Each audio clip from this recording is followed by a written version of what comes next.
குறித்து நாம் பேசிக் கொண்டிருந்தோம். இருதயத்தினுடைய சுத்திகரிப்பையும் கர்த்தர் நமக்கு கற்றுக் கொடுத்தார். நம்ம ஜெபிக்க ஜெபிக்க நிறைய மாற்றங்கள் வருகிறது. நிறைய பேருக்கு கர்த்தர் விடுதலையை கொடுத்து கொண்டிருக்கிறார். ஆகையினாலே சில நேரங்கள்ல ஜெபிக்கும் போது வாந்தி வர மாதிரிலாம் இருக்கும். ஆகையினாலே நீங்க அதை பார்த்து என்ன பண்ண தேவையில்லை, பயப்பட வேண்டிய அவசியம் இல்லை. மறைந்திருக்கிற அநேக காரியங்கள் நம்முடைய சரீரத்திலிருந்து, நம்முடைய இருதயத்தின் ஆழங்களிலிருந்து அது வெளியேறுகிறதா இருக்கிறது. ஆகையினாலே இவ்விதமாய் நம்ம இருதயத்தினுடைய ஒரு சுத்திகரிப்பை கர்த்தர் நமக்கு கொடுத்திருக்கிறார். ஹல்லேலூயா, ஆமென். அதை தொடர்ந்து நம்ம அதை நம்ம ஆசைப்படணும். அந்த சுத்திகரிப்பை நம்ம தொடர்ந்து நம்ம ஆசைப்படணும். கர்த்தர் நிச்சயமாக நமக்கு பெரிய காரியங்களை நம்முடைய வாழ்க்கையில கர்த்தர் நமக்கு கற்றுத் தருவார்.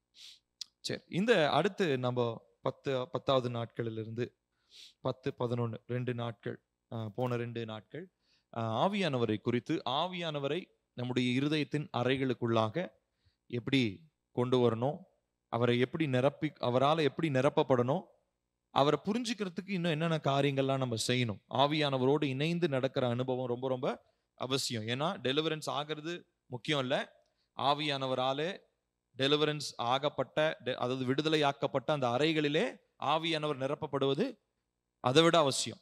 டெலிவரன்ஸ் எந்த அளவுக்கு அவசியமோ அதை விட அவசியம் என்னதுங்க, ஆவியானவர் நம்மை நிரப்புவது. ஏன்னா இல்லைன்னா என்ன நடக்கும்னு சொல்லியிருக்கோம். அந்த ஏசப்பா சொல்றாருங்க, என்ன சொல்றாருங்க, ஒரு பிசாசு போய் இந்த இடம் நிரப்பப்படலைன்னா அதை விட கொடிதான 7 பிசாசு என்ன பண்ணிட்டு வருமா, கூட்டிட்டு வந்து ஒரு மனுஷனுடைய இருதயத்திற்குள்ளாக தங்கி இருக்கும். ஆகையினாலே நம்முடைய இருதயத்தை நாம் ஆவியானவராலே நிரப்ப நம்ம விட்டு கொடுக்கணும். ஆவியானவர் நம்மளை ஆளுகை செய்யணும். அதற்காக நம்ம இந்த நாட்களில் நாம் ஜெபித்து கொண்டிருக்கிறோம். கர்த்தர் நம்மோடு பேசி கொண்டிருக்கிறார். கடந்த அந்த 2 நாட்களில் 6 காரியங்களை உங்களோடு நான் பேசியிருக்கிறேன். இந்த நாளிலும் ஒரு 3 தலைப்புகளை உங்களோடு கூட நான் பகிர்ந்து கொள்ள போகிறேன். முதலாவது, இந்த நாளில் நாம் பார்க்க போகிறது சென்சிட்டிவிட்டி, உணர்வு. எந்த அளவுக்கு நாம் பரிசுத்த ஆவியானவருக்கு உணர்வுள்ளவர்களாய் இருக்கிறோம் அப்படின்றது ரொம்ப ரொம்ப முக்கியம். நான் ஏற்கனவே சொன்ன மாதிரி பரிசுத்த ஆவியானவர் பாத்தீங்கன்னா, அவர் யாரிடத்திலுமே தன்னுடைய காரியங்களை அவர் திணிக்க போவது இல்லை. ஹல்லேலூயா. யாரிடத்திலுமே அவர் என்ன பண்ண மாட்டார்னா, தன்னுடைய பிரசன்ஸ், தன்னுடைய அந்த என்ன சொல்றது, தன்னுடைய பிரசன்னத்தை யாருடைய இருதயத்துல என்ன பண்ண மாட்டாரு, திணிக்க மாட்டார். அவர் ரொம்ப மென்மையான ஒரு தேவன். அவர் நம்ம அனுமதிச்சாலொழிய நம்முடைய இருதயத்திற்குள்ள அவர் என்ன பண்ண மாட்டாரு, வர மாட்டார்.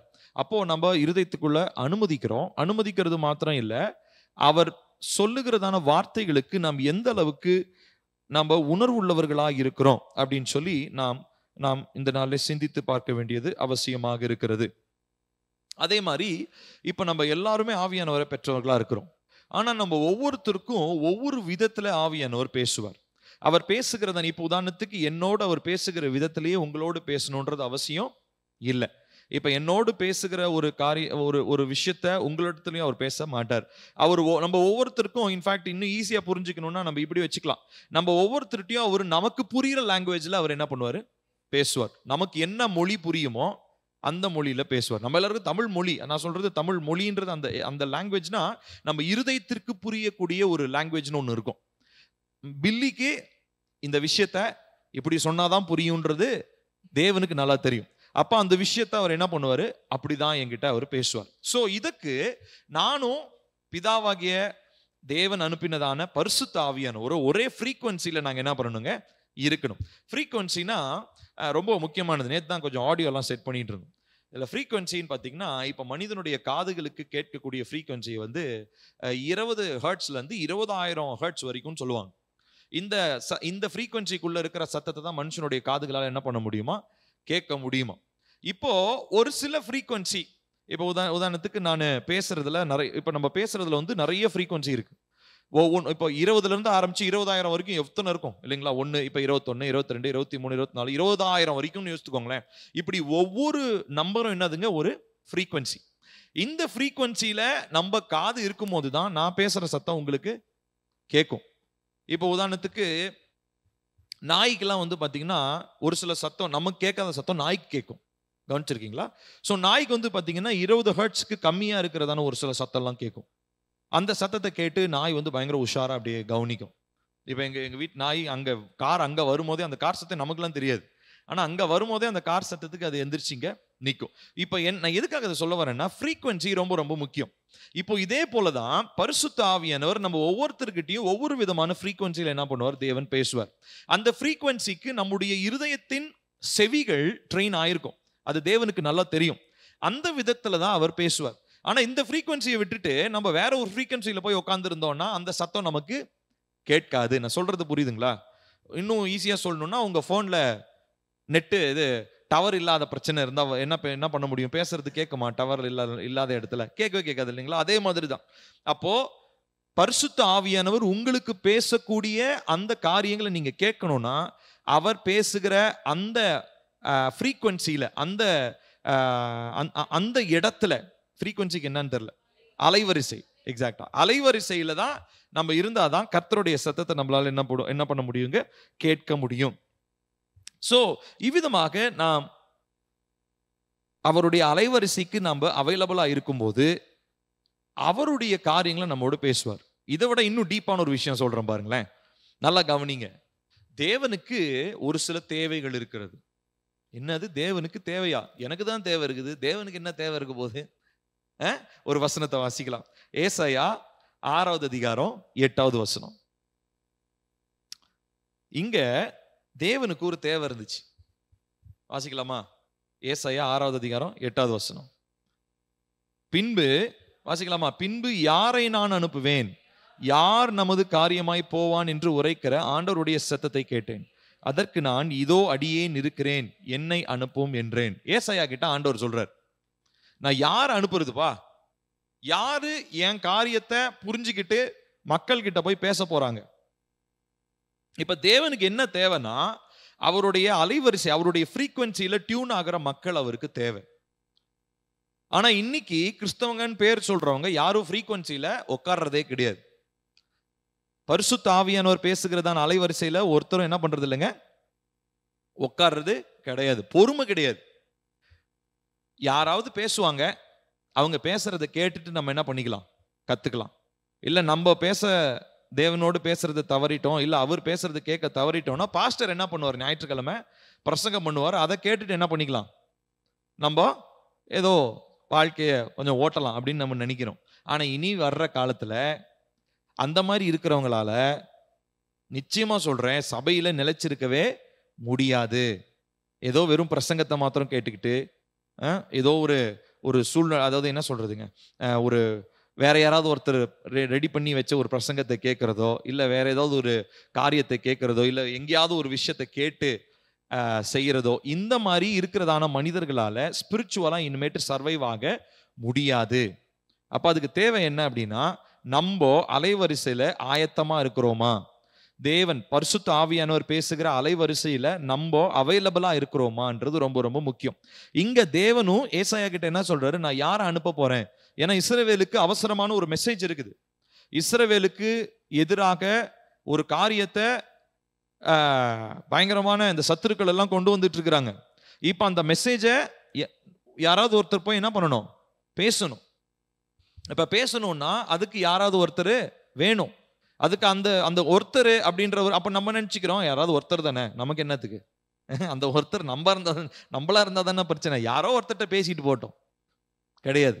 ஆனா இந்த நாட்கள்ல தேவன் நம்ம எல்லாரையுமே அப்படிப்பட்ட ஒருத்தராக நம்மளை மாற்ற விரும்புகிறார். ஹல்லேலூயா. நம்ம சர்ச்சில் 200 பேர் இருக்கிறோம். ஆன்லைன்ல எத்தனை பேர் கவனிக்கிறாங்கன்னு தெரியல. அவங்க எல்லாரையுமே தேவன் எப்படி தெரியுமா மாற்ற விரும்புகிறார்?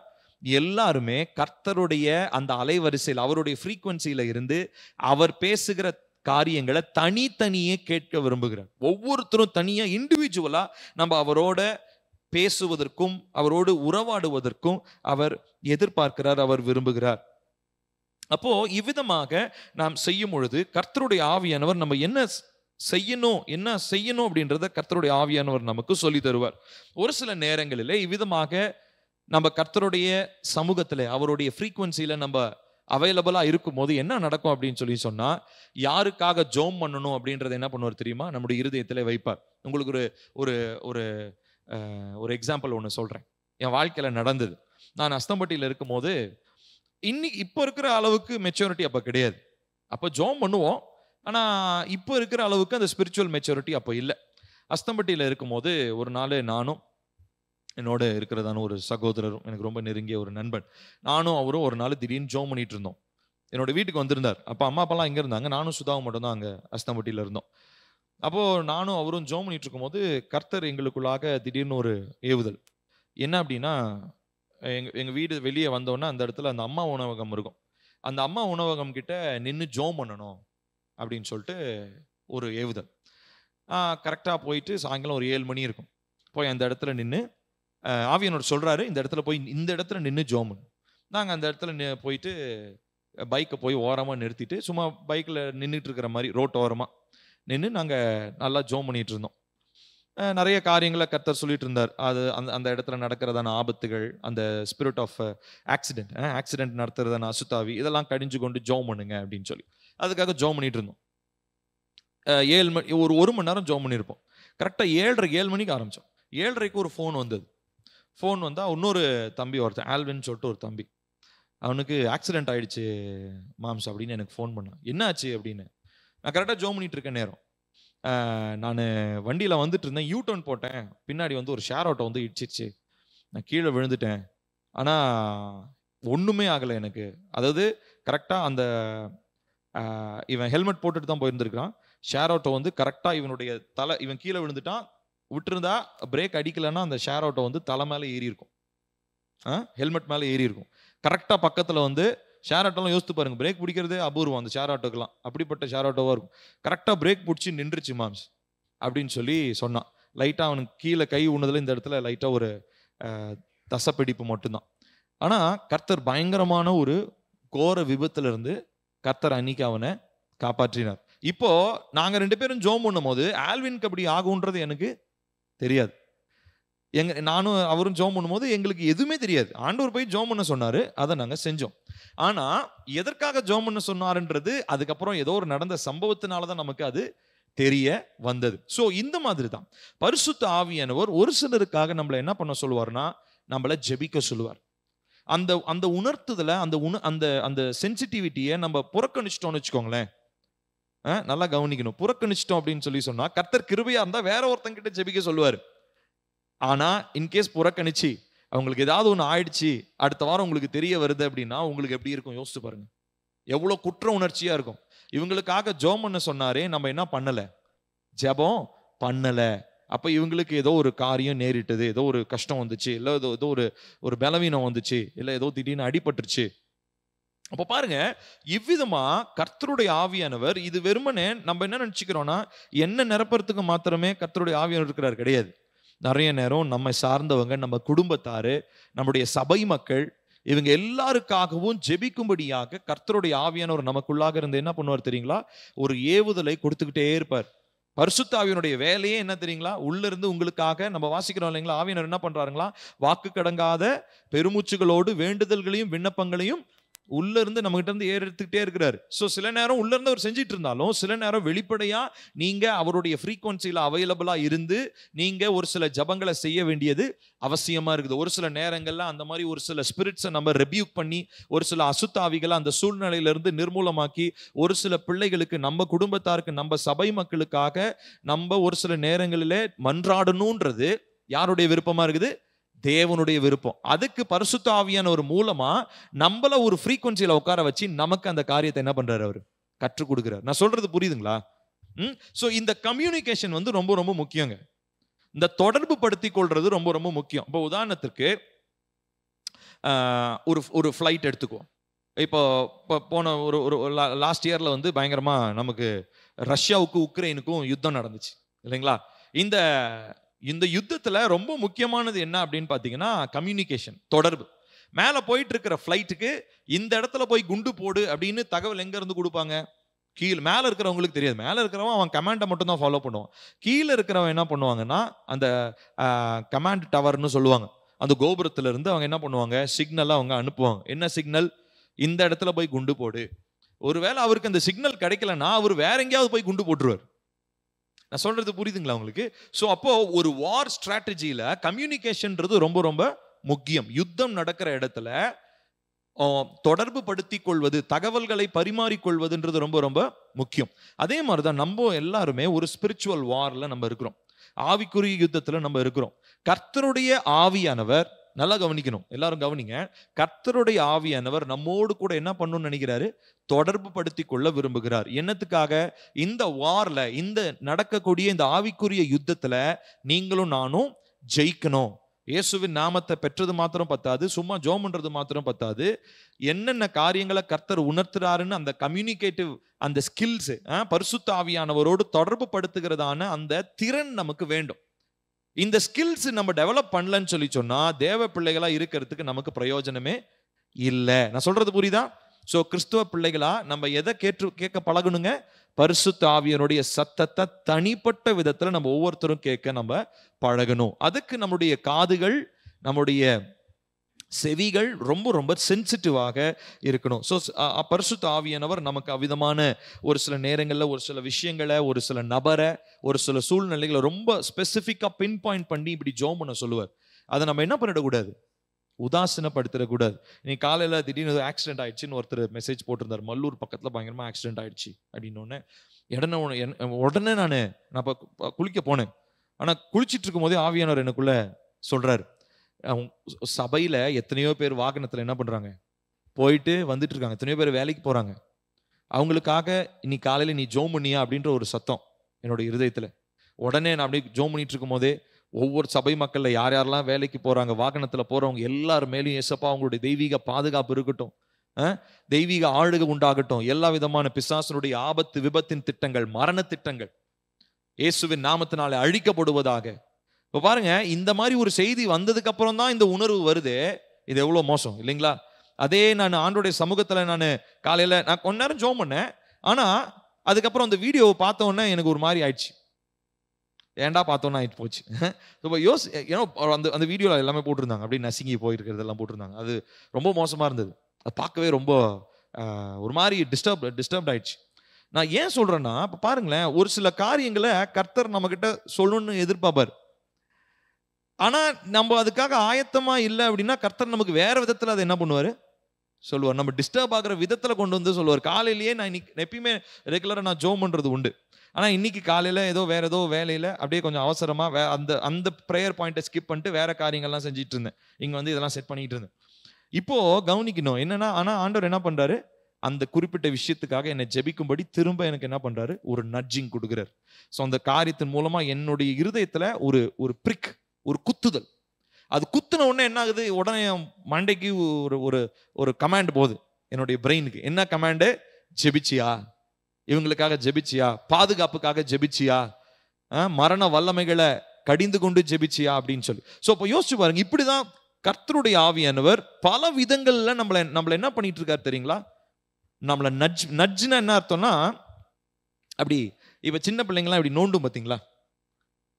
சின்ன பிள்ளைங்கலாம் அவங்க கூப்பிட்டு நம்மளை திரும்பினா என்ன பண்ணுவாங்க? இப்படி நோண்டுவாங்க இல்லையா? அதுதான் நட்ஜிங்.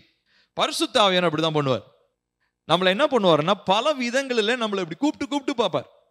ஸோ நம்ம அதுக்கு செவி கொடுக்காத பட்சத்துல வேற ஒருத்தர்கிட்ட அவர் போயிடுவார். ஆனா நம்ம இதுக்கு சென்சிட்டிவா இருந்தோம்னு சொல்லி சொன்னா நம்மளால என்ன பண்ண முடியும்? பரிசுத்த ஆவியானவர் சொல்லுகிறதையும் கேட்க முடியும்.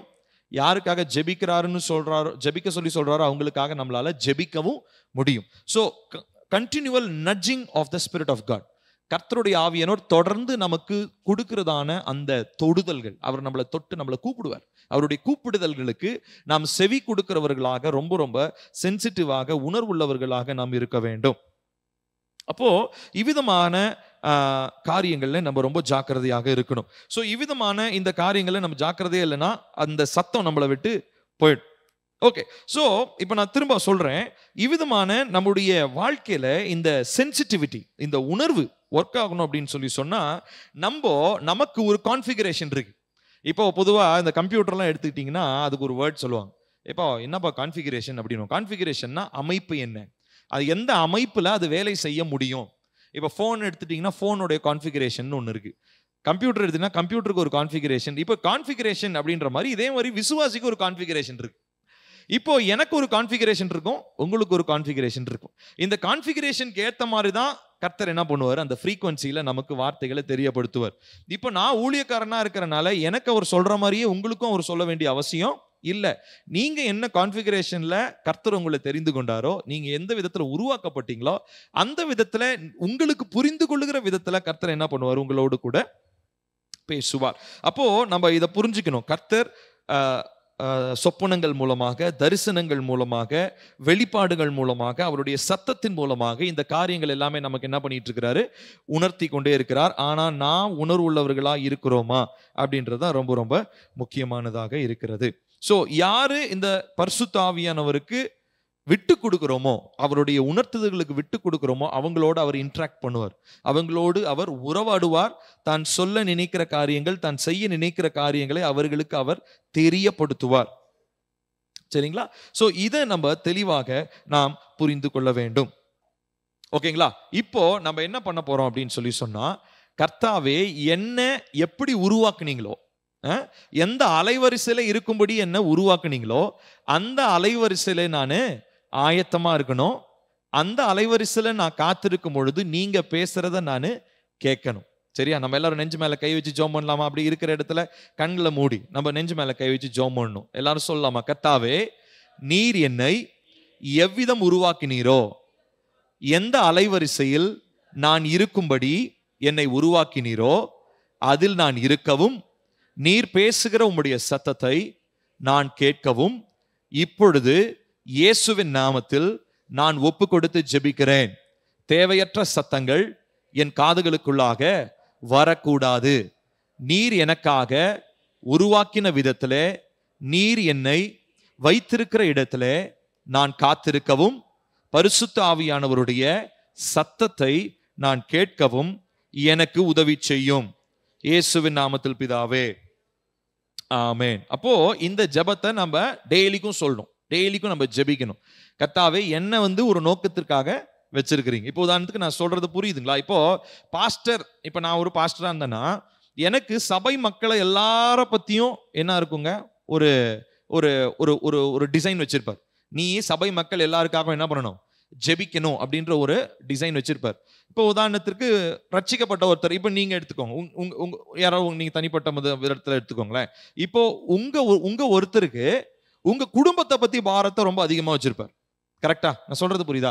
அப்போ உங்க குடும்பத்திற்காக நீங்க ஜெபிக்கணும். அதுதான் உங்களுடைய ஃபர்ஸ்ட் ப்ரையாரிட்டி. நம்ம அந்த முன்னுரிமை படுத்திக்கணும். எதை நம்ம ப்ரையாரிட்டைஸ் பண்ணணும். ஸோ குடும்பத்திற்காக ஜெபிக்கிறோம். அதுக்கப்புறம் எக்ஸ்ட்ரா இன்னும் கொஞ்ச நேரம் ஜெபிக்கும் போது சபையில் இருக்கிற காரியங்களையும் பற்றியும் கர்த்தர் என்ன பண்ணுவாரு, தெரியப்படுத்துவார். இது என்னன்னா, கர்த்தர் உங்களை எப்படி உருவாக்கினாரோ, ஸ்பிரிச்சுவலா நீங்க எப்படி டிசைன் பண்ணப்பட்டிருக்கிறீங்களோ அந்த டிசைனுக்கு ஏத்த மாதிரி தான் கர்த்தர் உங்களோட பேசுவார். நான் சொல்றது புரியுதா? ஒருத்தர் ஆவிக்குரிய விதத்துல வளரல அப்படின்னா அவருக்கு ஏற்ற மாதிரி அவருக்கு தெரிஞ்ச விஷயங்கள்ல கர்த்தர் அவருக்கு கற்றுக் கொடுத்துக்கிட்டு இருப்பார். ஆனா அவர் அந்த ரேஞ்சிலேயே இருக்கணும்ன்றது தேவனுடைய விருப்பம் இல்ல. அவர் வளரணும் கண்டிப்பா. ஆனா அவருக்கு தெரிஞ்ச விதத்துல ஆவியானவர் என்ன பண்ணுவார், கண்டிப்பா பேசுவார். ஆனா அவர் உணர்வுள்ளவராக இருந்தார்னா அந்த ஸ்பிரிச்சுவல் குரோத்ல அவரால் மெச்சூராக வளர்ந்து தேர முடியும். அப்போ இந்த ஒரு காரியத்தை நம்ம புரிஞ்சுக்கணும். உதாரணத்துக்கு ஒருத்தர் பிசினஸ்ல இருக்கிறாருன்னா, பிசினஸுக்கு ஏற்ற காரியங்கள்ல கர்த்தர் அவருக்கு என்ன பண்ணுவாரு, பிசினஸ்ல அவருக்கு இவ்விதமான தீமையான கால்கள், தீமையான கரங்கள், இந்த காரியங்களை பத்தி உணர்த்துவாரு.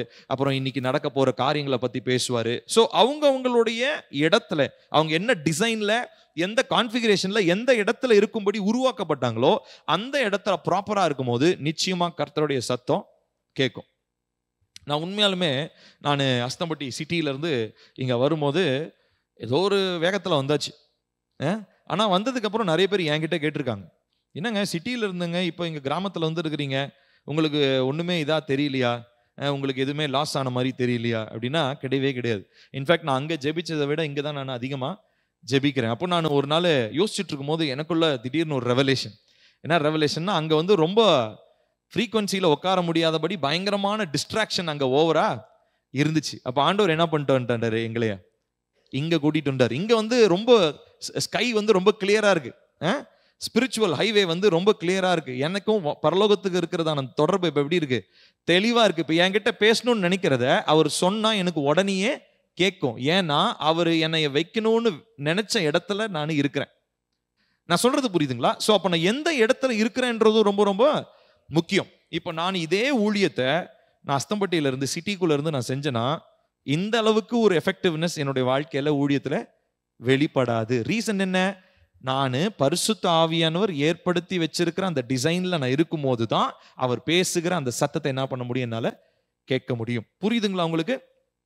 அப்போ இவ்விதமா நம்ம அந்த சென்சிட்டிவிட்டியை நம்ம இழந்துரும் பொழுது, அந்த உணர்வு, பரிசுத்த ஆவியானவர் பேசுகிறதான உணர்வை நம்ம இழந்துரும் பொழுது மக்கள் என்ன ஆகுறாங்க தெரியுங்களா? அழிந்து போயிடுவாங்க. ஸ்பிரிச்சுவல் டெத் வந்துடும். ஸ்பிரிச்சுவல் டெத், ஆவிக்குரிய மரணம். சென்சிட்டிவிட்டி இல்லைன்னா ஸ்பிரிச்சுவல் டெத் உண்டாகும். நான் திரும்ப சொல்றேன், நம்மளுடைய வாழ்க்கையில ஆவியானவருக்கு உணர்ச்சி பூர்வமா, உணர்வு பூர்வமா நம்ம விட்டு கொடுக்கல, சென்சிட்டிவா இல்லைன்னு சொன்னா நமக்கு என்ன ஏற்படுங்க? ஆவிக்குரிய மரணம் ஏற்படும், ஸ்பிரிச்சுவல் டெத். அப்போ ஆவியானவர் பேசுறாரு, ஆவியானவர் பேசுறாரு எல்லாம் சொல்லுவாங்க, ஆனா நமக்கு மட்டும் கேட்காது. என்னங்க சும்மா ஆவியானவர் பேசினார், ஆவியானவர் பேசினார், எங்க பேசினார், எனக்கு கேட்கலையே அப்படின்னா நீங்க செத்து போயிட்டீங்கன்னு அர்த்தம். செத்து போனவனுக்கு தான் காது கேட்காது. ஆமா தானே? உயிரோடு இருக்கிறவனுக்கு காது கேட்குமா கேட்காதா? கேட்கும். செத்து போனவனுக்குன்னா காது கேட்காது. அப்போ ஒருவேளை ஆவியானவர் பேசுறது உங்களால கேட்க முடியலன்னா நீங்க என்ன பண்ணணும் தெரியுமா? கர்த்தாவே என்ன நீங்க உயிர்ப்பீங்க, ஆவியானவரை நீங்க என்ன உயிர்ப்பீங்க, நீங்க பேசுற சத்தத்தை நான் கேட்கணும். இந்த இந்த இந்த இந்த 21 நாட்களுமே கர்த்தர் நமக்கு பயங்கரமா ட்ரைனிங் கொடுக்குறாரு. இதெல்லாமே நீங்க நோட் பண்ணி வச்சுக்கோங்க. ஏன்னா இதெல்லாமே நீங்க சொல்லி ஜெபிக்க போறீங்க. இந்த ஜெபங்களையும் நான் உங்களுக்கு தனியா பிரிண்ட் பண்ணி தரேன். ஆனா இந்த ஜெபங்களை நீங்க தினந்தோறும் நீங்க செய்ய பழகணும்.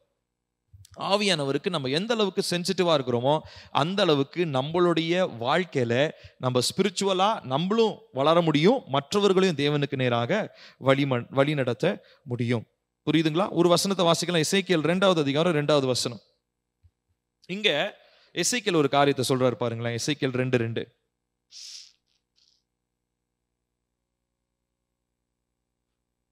இப்படி அவர் என்னோட பேசும்போது ஆவி எனக்குள் வந்து என்னை காலூன்றி நிற்கும்படி செய்தது.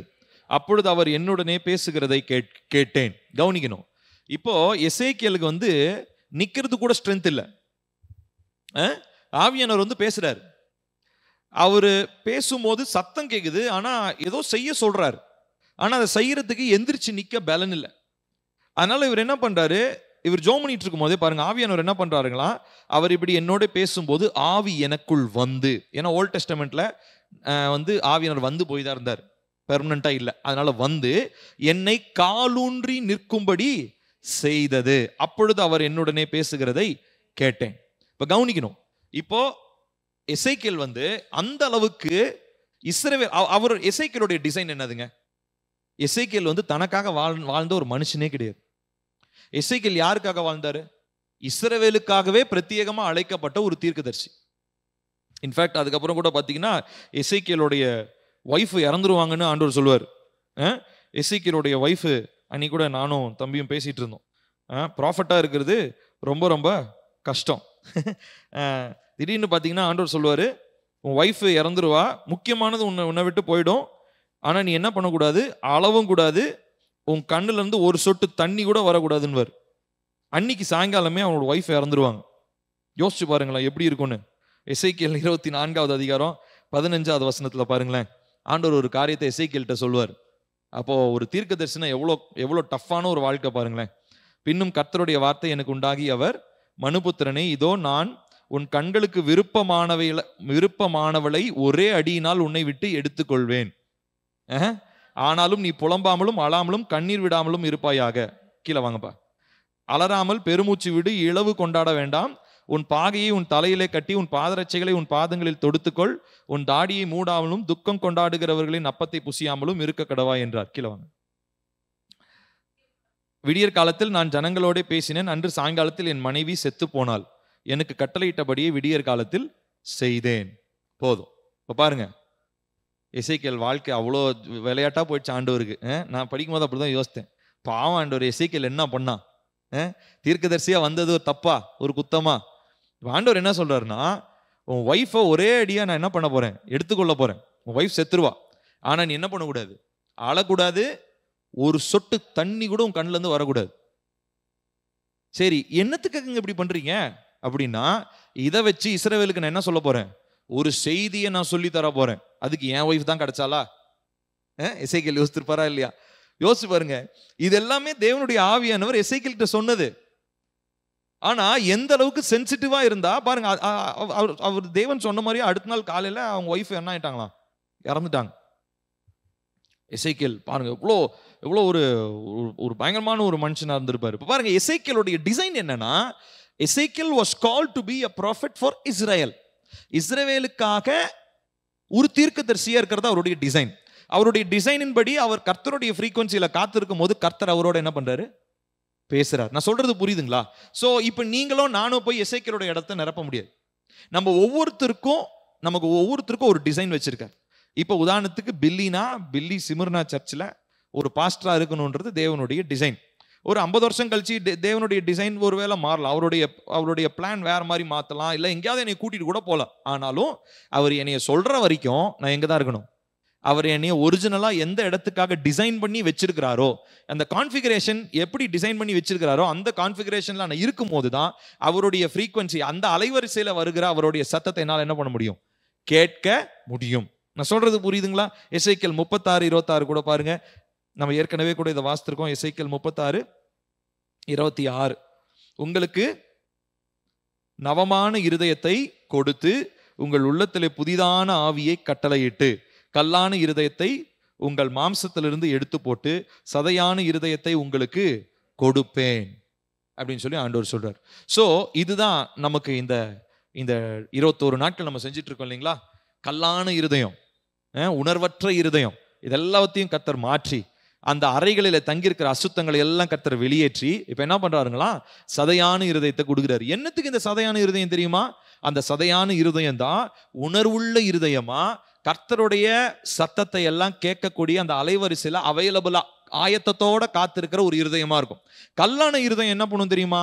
தன்னை கடினப்படுத்தி கொண்டு கர்த்தர் பேசுற எதையுமே கேட்காம, ஏனோ தானோன்னு சொல்லி ஜெபிக்காம, தேவனுடைய வார்த்தையை தியானிக்காம, சும்மா வந்தோம் போனோம் சாப்பிட்டோம் சொல்லுவாங்க இல்ல, வெந்ததை திம்போம் விதி வந்தா சாவமா, அப்படிதானே சொல்லுவாங்க. அதாவது பழமொழியா, வெந்ததை திம்போம் விதி வந்தா சாவம். இன்னைக்கு எல்லாரும் அப்படிதான் இருக்கிறாங்க. நல்லா சாப்பிடுவோம், சாவுன்னு வந்துச்சுன்னா செத்து போவோம். இப்படிதான் இன்னைக்கு மக்கள் என்னங்கிறாங்கன்னா, உலக மக்களும் சரி கிறிஸ்துவ மக்களும் அப்படிதான் இருக்கிறாங்க. நம்மளுடைய ஸ்பிரிச்சுவலா நம்மளுடைய மைண்ட் இன்னுமே கான்ஃபிகரேஷனே மாறவே இல்லை. இன்னும் சொல்ல போனோம்னா எல்லாம் இன்னும் 1100 நோக்கியாலேயே இருக்கிறோம். இன்னும் யாரும் நம்ம டச் போனுக்கெல்லாம் இன்னும் மாறவே இல்லை. அப்கிரேட் ஆகணும் இல்லைங்களா? ஸோ கர்த்தர் புது புது காரியங்களா அவருடைய ராஜ்யத்திற்காக அவர் சொல்லிக் கொடுக்க ஸ்பிரிச்சுவல் மெச்சூரிட்டி நம்மளுடைய சிந்தையில உண்டாகணும். அப்ப அந்த அளவுக்கு அந்த மைண்ட் என்ன ஆகணுங்க, உருமாற்றப்படணும். இருதயம் உருமாற்றப்படணும். இந்த மைண்டு இருதயம் இதெல்லாமே உருமாற்றப்படாம கர்த்தர் பேசுகிற வார்த்தையை நம்மளால என்ன பண்ண முடியாதுங்க, ரிசீவ் பண்ண முடியாது. ஒருவேளை இந்த கான்ஃபிகரேஷன்ல நீங்க ஒரு 10 வருஷத்துக்கு முன்னாடி அவர் பேசுறதை கேட்டிருக்கலாம். ஆனா இப்போ உங்களால கேட்க முடியாது. இப்ப அவர் பேசணும்னா இப்ப அதுக்கேற்ற மாதிரி கான்ஃபிகரேஷன் உங்களுக்கு வேணும். இப்ப அவருடைய வார்த்தை ரொம்ப டீப்பா இருக்கு.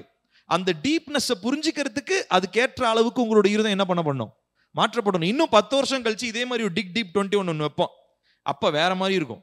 அப்ப இருதயத்துல இன்னும் பயங்கரமான மாற்றங்களை கர்த்தர் தருவார். ஸோ இதுதான் ஸ்பிரிச்சுவல் growth. 10 வருஷத்துக்கு முன்னாடி ரட்சிக்கப்பட்ட விதத்துல நம்முடைய இருதயம் எப்படி இருக்கோ அப்படியே இருந்து அதுலயே தேவன் பேசிக்கிட்டு இருப்பாரு அப்படின்னு நீங்க எதிர்பார்த்தீங்கன்னா நம்ம முட்டாள்களா போயிடுவோம்.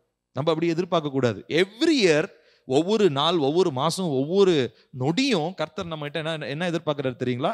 இருதயத்துல ஒரு மாற்றத்தை எதிர்பார்த்துட்டே இருக்கிறார். என்னத்துக்காக அவர் எதிர்பார்க்கிறாரு? அந்த மெச்சூரிட்டி, அந்த மாற்றத்தின் மூலமா அவர் சொல்றத நம்ம புரிஞ்சுக்கிட்டு அதன்படி நம்ம செயல்படணும். ஒருத்தருக்காக ஜெபிக்கணும், இல்லை ஒருத்தருக்காக மன்றாடணும், இல்லை ஒருத்தருக்கு போய் தேவனுடைய வார்த்தையை சொல்லணும், ஒருத்தர் கட்டில் இருக்கிறவரை கட்டவிழ்க்கும்படி அவருக்காக ஜெபிக்கணும். அப்படின்ற அந்த பேர்டன்லாம் எப்போ வைப்பார் தெரியுமா?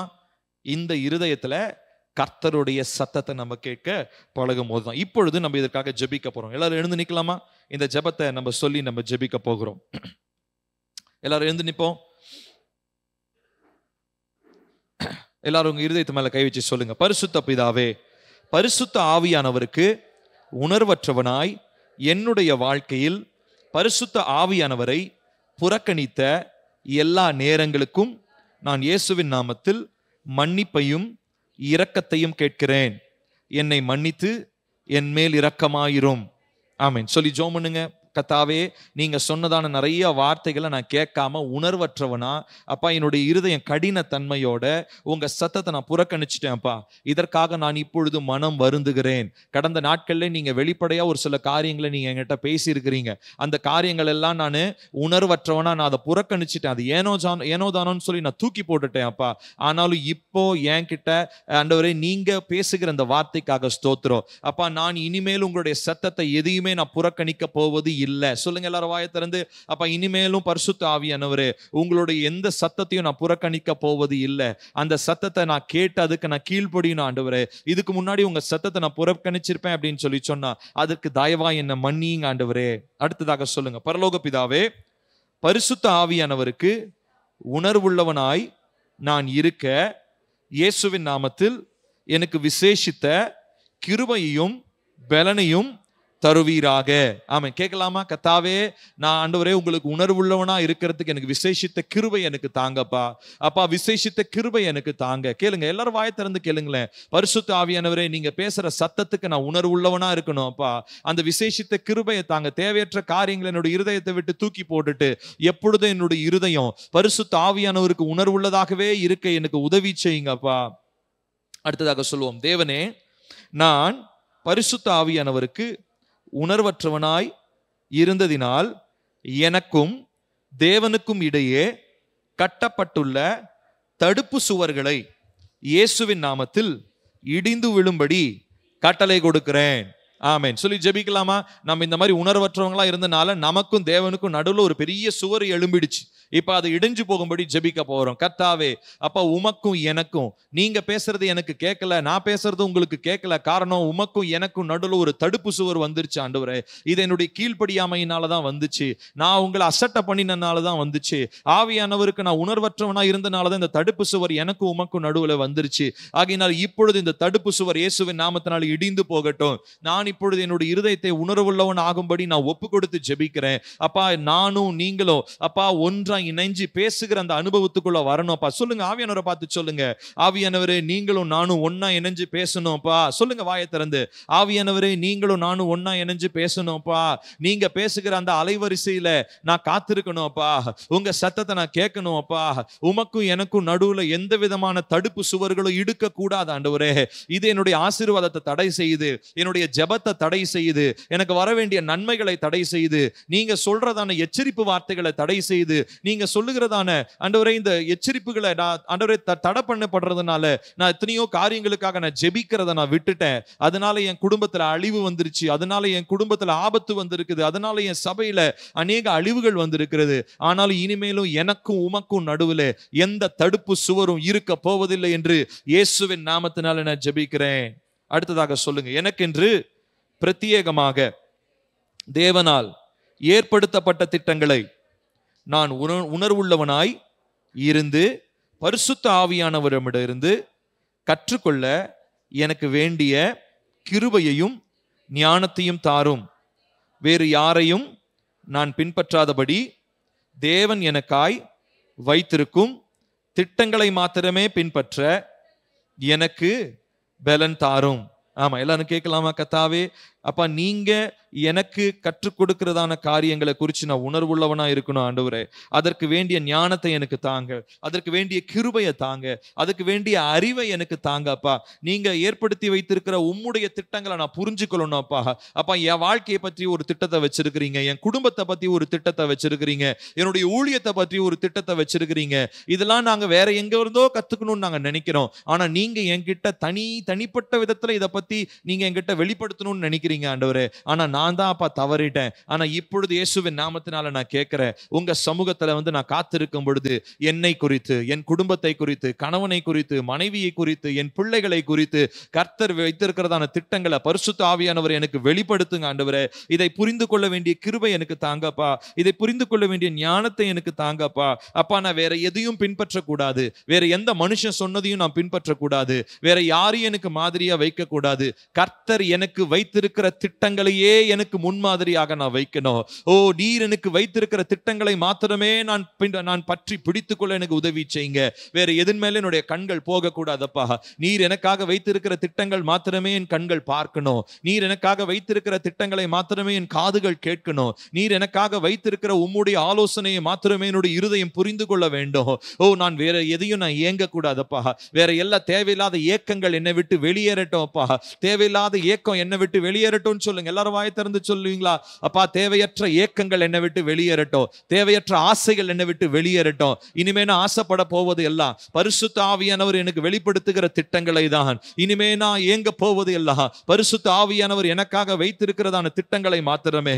நானும் என்னுடைய குடும்பமும் தேவையற்ற எல்லா ஏக்கங்கள், தேவையற்ற எல்லா ஆசைகள் எல்லாவற்றையும் இயேசுவின் நாமத்தினாலே எங்கள் இருதயத்தை விட்டு, எங்கள் சிந்தையை விட்டு நாங்கள் இயேசுவின் நாமத்தில் அகற்றி போடுகிறோம். in the name of Jesus. எங்களுடைய வாழ்க்கையிலே தேவன் வைத்திருக்கிற திட்டங்கள் மாத்திரமே நிறைவேறுவதாக என்று சொல்லி நாங்கள் ஜெபிக்கிறோம். ஹல்லேலூயா, ஹல்லேலூயா. அடுத்ததாக சொல்லுங்க, இந்த நாள், இந்த நொடியிலிருந்து பரிசுத்த ஆவியானவருக்கு உணர்வுள்ளவனாய் இருக்க இயேசுவின் நாமத்தில் என் ஆவி, ஆத்துமா, சரீரத்தை, இருதயத்தை, மூளை பகுதியை நான் ஒப்பு கொடுக்கிறேன். ஆமென், ஆமென். எல்லாரும் உங்க உச்ச தலை மேல கை வைக்கலாமா? எல்லாம் உங்க தலை மேல கை வச்சு இப்பொழுது சொல்லலாமா? கர்த்தாவே, இந்த நாளிலிருந்து ஒரு தீர்மானம் பண்ண போறோம். இந்த வீடியோ நீங்க லைவ்ல பார்த்துட்டு இருக்கலாம், ஒருவேளை நீங்க நைட்ல பிரீமியர்ல பார்க்கலாம். நீங்க எப்ப பார்த்தாலும் சரி, டூ இட் ரைட் நவ். இப்பொழுது இந்த ஜெபத்தை செய்யுங்க. அப்பா, இந்த நாளில் என்னுடைய ஆவி, ஆத்துமா, சரீரம், என்னுடைய இருதயம், என்னுடைய மூளை பகுதி அப்பா பரிசுத்த ஆவியானவருக்கு உணர்வுள்ளதா இருக்கும்படியாக இப்பொழுது நான் ஒப்பு கொடுக்கிறேன். ஓ, இப்பொழுது ஒரு தீர்மானம் பண்றேன். இந்த தீர்மானத்தோடு இப்பொழுது என்னுடைய சரீரத்தை முழுவதுமா கர்த்தருக்கு நான் ஒப்பு கொடுக்கிறேன். சொல்லுங்க, சொல்லுங்க. எல்லாரும் வாயை திறந்து என்னுடைய ஆவி, ஆத்துமா, சரீரத்தை, மூளை பகுதியை, இருதயத்தை, இருதயத்தில் இருக்கிறதான 90 அறைகளிலும் ஓ கர்த்தருடைய ஆவியானவர் நிரம்பி இருப்பீராக. ஓ, ஆவியானுடைய திட்டங்களுக்கு உணர்வுள்ளவனாய் நான் இருக்க என்னை முழுவதுமாக நான் ஒப்பு கொடுக்கிறேன். நீங்க மாத்திரம் ஆளுகை செய்யுங்க, நீங்க மாத்திரம் ஆளுகை செய்யுங்க. பரிசுத்தப்படுத்துங்கப்பா, இயேசுவின் நாமத்தில் பிதாவே, ஆமென், ஆமென். உட்காருவோம்.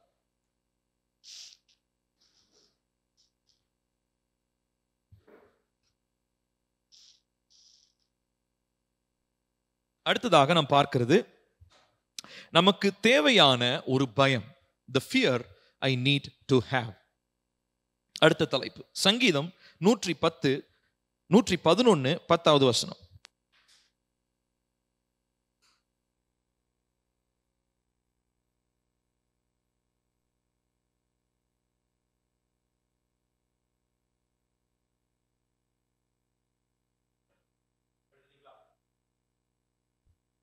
நூற்றி 11:10 சேர்ந்து வாசிப்போம். கர்த்தருக்கு பயப்படுதலே ஞானத்தின் ஆரம்பம். அவருடைய கற்பனைகளின்படி செய்கிற யாவருக்கும் நற்புத்தி உண்டு.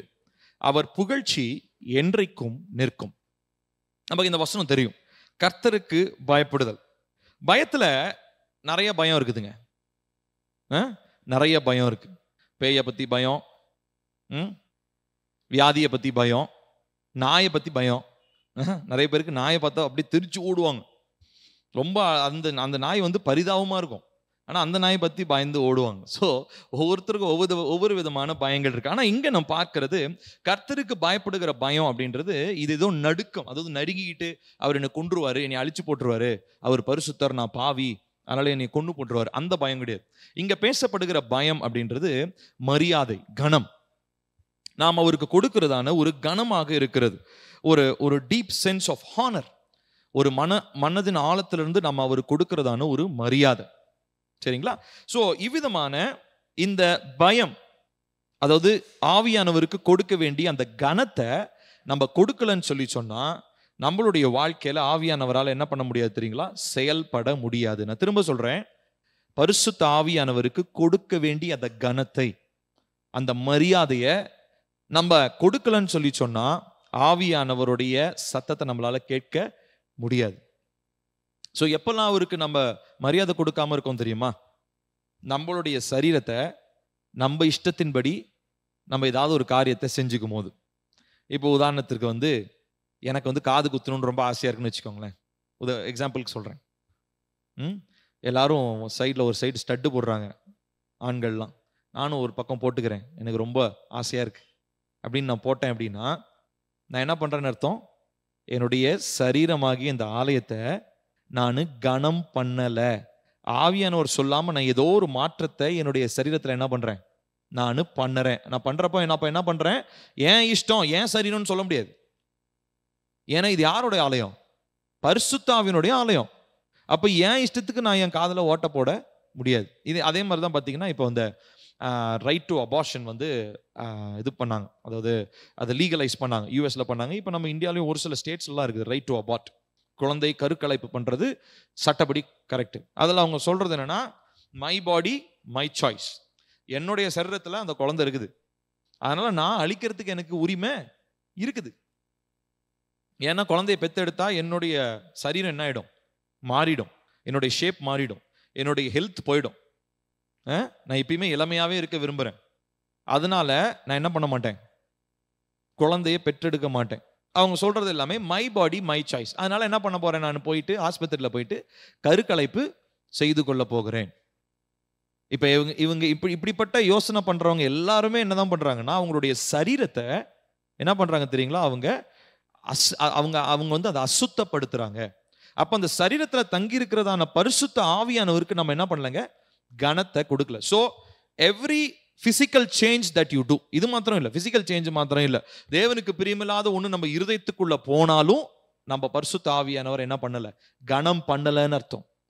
கண்கள் வழியா தேவனுக்கு பிரியமில்லாத காரியத்தை ஒண்ணு பாக்குறோம்னு வச்சுக்கோங்களேன், அப்ப என்ன பண்றோம்னு அர்த்தம், பரிசுத்த ஆவியானவருக்கு உரிய கனத்தை நான் கொடுக்கவில்லை. ஏன்னா இதெல்லாம் உள்ள போகும்போது, இல்ல என் இஷ்டத்துக்கு நான் ஒன்னு செய்யும் பொழுது, எனக்கு விருப்பமான ஒரு விஷயத்தை நான் செய்யும் பொழுது நான் என்ன பண்றேன் அப்படின்னு சொல்லி சொன்னா, என்னுடைய சரீரம்னு சொல்றேன். ஆனா லிட்டரலா ஸ்பீக்கிங், நான் இந்த சரீரம் என்னுடைய சரீரம் கிடையாது. எனக்கு தேவனுடைய ஆவியானவர் எனக்கு கொடுத்திருக்கிற ஒரு வெகுமதி, இந்த சரீரம் ஒரு கிஃப்டா கொடுத்திருக்கிறார். என்னத்துக்காக, நீ இதை பொறுப்பா பாத்துக்கோப்பா அப்படின்னு சொல்லிட்டு. ஆனா ஓனர் யாரு, அவர் தான். ஏற்கனவே சொல்லியிருக்கேன் இல்லைங்களா, இந்த பில்டிங்க்கு ஓனரு அவரு. ஆனா என்னைய வந்து ஒரு மேனேஜரா விட்டுருக்கிறார். இப்போ இந்த மேனேஜரா நான் இந்த கட்டடமாகி, இந்த ஆலயமாகி இந்த சரீரத்தை எந்த அளவுக்கு ஜாக்கிரதையா பார்த்துக்கிறனோ அந்த அளவுக்கு நான் பரிசுத்த ஆவியானவருக்கு என்ன பண்ணுவேன், கனத்தையும் மரியாதையும் நான் கொடுப்பேன். அப்போ இவ்விதமாக நாம் ஆராய்ந்து பார்க்க வேண்டும். சோ இந்த கனம், கர்த்தருக்குரியதான கனம், இந்த மரியாதை, இந்த ஜாக்கிரதை, கர்த்தருக்குரிய காரியங்கள், கர்த்தர் சொல்ற காரியங்களை கீழ்ப்படுகிறது, இல்ல கர்த்தருக்கு விட்டு கொடுக்கிறது, இந்த காரியங்கள்ல வந்து நம்ம ரொம்ப ரொம்ப கேர்ஃபுல்லா, ரொம்ப ரொம்ப ஜாக்கிரதையாக நாம் இருக்க வேண்டும். அதை பத்தி நம்ம வாசிச்சோம்னு சொல்லி சொன்னா, நம்ம அப்போஸ்தலர்ல வாசிக்கிறோம், அனனியா சப்பீரால் என்கிறதான ஒருத்தங்க இருந்தாங்க. அவங்க வந்து தங்களுடைய நிலத்தை அவங்க வித்துட்டு அவங்க கர்த்தருடைய சமூகத்துல வந்து காணிக்கையை கொடுக்குறாங்க. ஆனா அவங்க காணிக்கையில ஒரு சில காரியத்தை எடுத்து வச்சுக்கிட்டது பிரச்சனை இல்லை, அவங்களுக்கு தேவைன்னு சொல்லி அவங்க என்ன பண்ணிருக்கலாம், அவங்க அதை எடுத்து வச்சிருக்கலாம். ஆனா என்ன நடந்தது அப்படின்னு சொல்லி சொன்னா, எடுத்துக்கோங்க அப்போஸ்தலர் 5, அப்போஸ்தலர் 5வது அதிகாரம்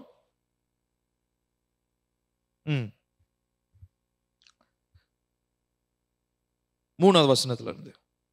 பேதுரு அவனை நோக்கி, அனனியாவே, நிலத்தின் கிரயத்தில் ஒரு பங்கை வஞ்சித்து வைத்து பரிசுத்த ஆவியினிடத்தில் பொய் சொல்லும்படி சாத்தான் உன் இருதயத்தை நிரப்பினது என்ன? கீழே வாங்க. அதை விற்கும் முன்னே அது உன்னுடையதா இருக்கவில்லையோ? அதை விற்ற பின்பும் அதன் கிரயம் உன் வசத்தில் இருக்கவில்லையோ?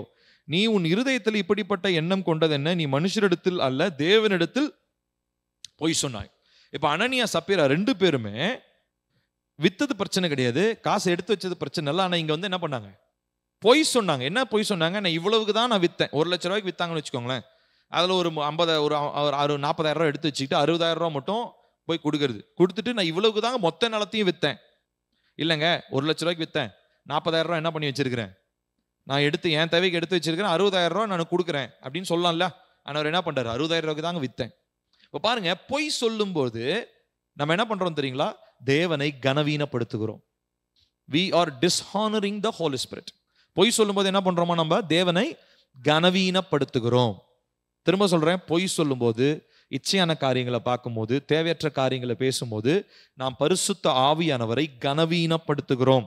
சோ இந்த கனம் இல்லாத பட்சத்துல தான் அனனியாவும் சப்பீராவும் என்ன பண்ணாங்க, அழிந்து அவங்க செத்து போனாங்க அப்படின்னு சொல்லி நம்ம பார்க்கிறோம். சோ இதுக்கு தேவையானது என்ன அப்படின்னா, இந்த மரியாதை கனம் கொடுக்கணும்னா முதலாவது நமக்கு தேவை பரிசுத்த ஆவியானவர் மேல இருக்கிறதான அன்பு. So love is the guide to control your life. உங்க வாழ்க்கைய ஒரு தேவனுடைய தேவன் மேல வச்சிருக்கிற அந்த கணம் உங்களுடைய வாழ்க்கையை கட்டுப்படுத்தணும்னா முதலாவது ஆவியானவரை நீங்க நேசிக்க பழகணும். ஆவியானவருடைய நேசத்தினுடைய அடிப்படையில தான் நீங்க அவருக்கு என்ன பண்ணுவீங்க, கணத்தை கொடுப்பீங்க. இல்லைன்னா எதுக்கு பயப்படுவீங்க தெரியுமா? இவருக்கு வேற பயப்பட்டு தொலைலன்னா நம்மள நரகத்துக்கு வேற தள்ளிவிடுவாரு, அதனால என்ன பண்ணுவோம், பயப்படுவோம். ஆண்டவர் அந்த பயத்தை விரும்பல. நீங்க பயப்படலன்னா உங்களை நரகத்துக்கு தள்ளிடுவாருன்னு அந்த எண்ணம் வருது பாத்தீங்களா, அது பிசாசுனால வர்றது. அதுதான் லீகலிஸ்டிக் திங்கிங்னு சொல்லுவோம். அதாவது நியாய தீர்ப்பின்படி நம்மளை சிந்திக்க வைக்கிறது. ஆனா பரிசுத்த ஆவியானவர் கொடுக்கிற எண்ணம் இல்ல, தேவனுக்குரிய எண்ணம் என்னன்னு தெரியுமா? அவர் என்னைய நேசிக்கிறாரு, நான் அவரை நேசிக்கிறேன், அதனால அவருடைய வார்த்தைக்கு நான் என்ன பண்றேன், கீழ்படுகிறேன். நான் அவர் வார்த்தைக்கு கீழ்படியலன்னா எனக்கு நரகத்து தள்ளிடுவாரு அப்படின்னு சொல்லி நான் கீழ்படிஞ்சேன்னா கண்டிப்பா நரகத்துக்கு தள்ளுவார். ஏன்னா அடிப்படையா இருக்க வேண்டிய பரிசுத்த ஆவியானவரோடு இருக்கிறதான அந்த ஐக்கியமும் அன்பும் இல்லாம நீங்க கீழ்படிஞ்சு எந்த பிரயோஜனமும் இல்லை. சோ பரிசுத்த ஆவியானவர் ஓடு இருக்கிறதான அந்த ஐக்கியத்தில் ஏற்படுகிற அன்பு, அந்த அன்பு தான் என்ன பரிசுத்த ஆவியானவருடைய பக்கமா பட்சமா கீழ்படிய வைக்கும். அதுதான் என்னைய கனம் கொடுக்க வைக்கும், அவருக்கு உரியதான மரியாதையை செலுத்துறதுக்கு எனக்கு உதவிச்சு. நான் சொல்றது புரியுதா? ஸோ அப்போ நம்மளுடைய வாழ்க்கையில நம்ம என்ன பண்ணணுங்க, பரிசுத்த ஆவியானவரை நம்ம நேசிச்சு அது நிமிச்சமா அவருக்கு நம்ம கனம் கொடுக்க வேண்டும். அப்போ இந்த காரியங்களை நம்ம ஆராய்ந்து பார்க்கணும். இப்ப பரிசுத்த ஆவியானவர் எனக்குள் வரும் பொழுது அவர் என்ன பண்றாருன்னா, அவருடைய அன்பு நான் கொடுக்கறதா இந்த கனம் என்னை என்ன பண்ணுதுன்னா, என்ன கன்ஸ்ட்ரெயின் பண்ணுது. கன்ஸ்ட்ரெயின்னா என்ன அர்த்தங்க? கன்ஸ்ட்ரெயின்னா என்ன அர்த்தம்னா, நான் எதை எதை செய்யணுமோ அதை செய்ய வைக்குது, எதை எதை செய்யக்கூடாதோ அதை செய்யக்கூடாதபடி என்ன தடுக்குது. இப்போ உதாரணத்துக்கு நான் என் மனைவியை நேசிக்கிறேங்க. இப்போ ரோட்ல யாரோ ஒருத்தவங்க போறாங்க, சரியா? ஒரு பெண் போறான்னு வச்சுக்கோ. அந்த பெண் திடீர்னு நிறைய பேர் போறப்போ என்னைய மட்டும் நிறுத்தி அந்த பொண்ணு லிஃப்ட் கேட்குதுன்னு வச்சுக்கோ. வண்டியில் நான் போயிட்டு இருக்கேன், தனியாக அந்த பொண்ணு என்னைய மட்டும் நிறுத்தி என்கிட்ட லிஃப்ட் கேட்குது, சரியா? இப்போ நல்லா கவனிக்கணும். சுதா என்னைய பார்த்துருவாளே, இல்லை சுதா யாராவது என்னைய பார்த்து யாரோ ஒரு பொண்ணு நீங்கள் கூட்டு போனீங்களேன்னு யாராவது போட்டு கொடுத்துட்டாங்கன்னா என்ன அப்படின்ற யோசனையில் நான் போயிட்டேன்னா அது வேற, அது தப்பு. ஆனால் எல்லாரும் போகும்போது எதுக்கு அந்த பொண்ணு என்கிட்ட மட்டும் லிஃப்ட் கேட்கணும் அப்படின்னு யோசிச்சு, இல்லை அந்த பொண்ணு ஏதோ ஒரு தேவையில்லாத ஒரு விஷயத்துக்கு வரா, ஆனால் நான் என்னுடைய மனைவியை நான் நேசிக்கிறேன், அதனால என் மனைவியை உட்கார வச்ச இடத்துல அந்த பொண்ணை நான் என்ன பண்ண மாட்டேன், உட்கார வைக்க மாட்டேன்னு ஒரு நிர்ணயம் பண்றேன் பார்த்தீங்களா? இது என்ன என்ன பண்ணுதுன்னா, அந்த பொண்ணுக்கு லிஃப்ட் கொடுக்காம என்ன நேரம் நான் கண்டுக்காத மாதிரி என்ன பண்ணிடுறேன், வண்டியை முறுக்கிட்டு. நான் சொல்றது புரியுதுங்களா? இதுதான் கன்ஸ்ட்ரெயின். நான் அவங்க மேல வச்சிருக்கிற அன்புனால ஒரு விஷயத்தை செய்ய போய் செய்யாம அப்படியே போயிடுறேன். ஏன்னா நான் அவங்கள ரொம்ப நேசிக்கிறேன். இதுதான் கன்ஸ்ட்ரெயின். இந்த வார்த்தையோட அர்த்தம் புரியுதா? இப்போ பரிசுத்த ஆவியினுடைய அன்பு உங்களுக்குள்ள இருக்கும்போது அவர் உங்களை கன்ஸ்ட்ரெயின் பண்ணுவார். உங்களுக்கு செய்யணும்னு இருக்கலாம், செய்யறதுக்கான வாய்ப்பு இருக்கலாம், ஆனா அவருடைய அன்பு உங்களுக்குள்ள இருக்கிறனால அவர் உங்களை செய்ய விட மாட்டார். அப்படியே போற மாதிரி போயிட்டு அப்படியே போயிடும். ஏன்னா அவருடைய அன்பு எனக்குள்ளாக இருக்கிறது. அப்போஸ்தலனாகிய பவுல் கூட சொல்றாரு இல்லைங்களா, கிறிஸ்துவனுடைய அன்பு எங்களை நெருக்கி ஏவுகிறது. நெருக்குது, அதான் கன்ஸ்ட்ரெயின். அந்த அன்பு அவருடைய ஜட்ஜ்மெண்ட்டுக்கான பயமோ, அதாவது என்னைய நரகத்துக்கு தள்ளிடுவாரு, என்னைய சுட்டரிக்கிற அக்கினியில் என்னை தள்ளி போட்டுருவாரு, அந்த பயத்தினால கிடையாது.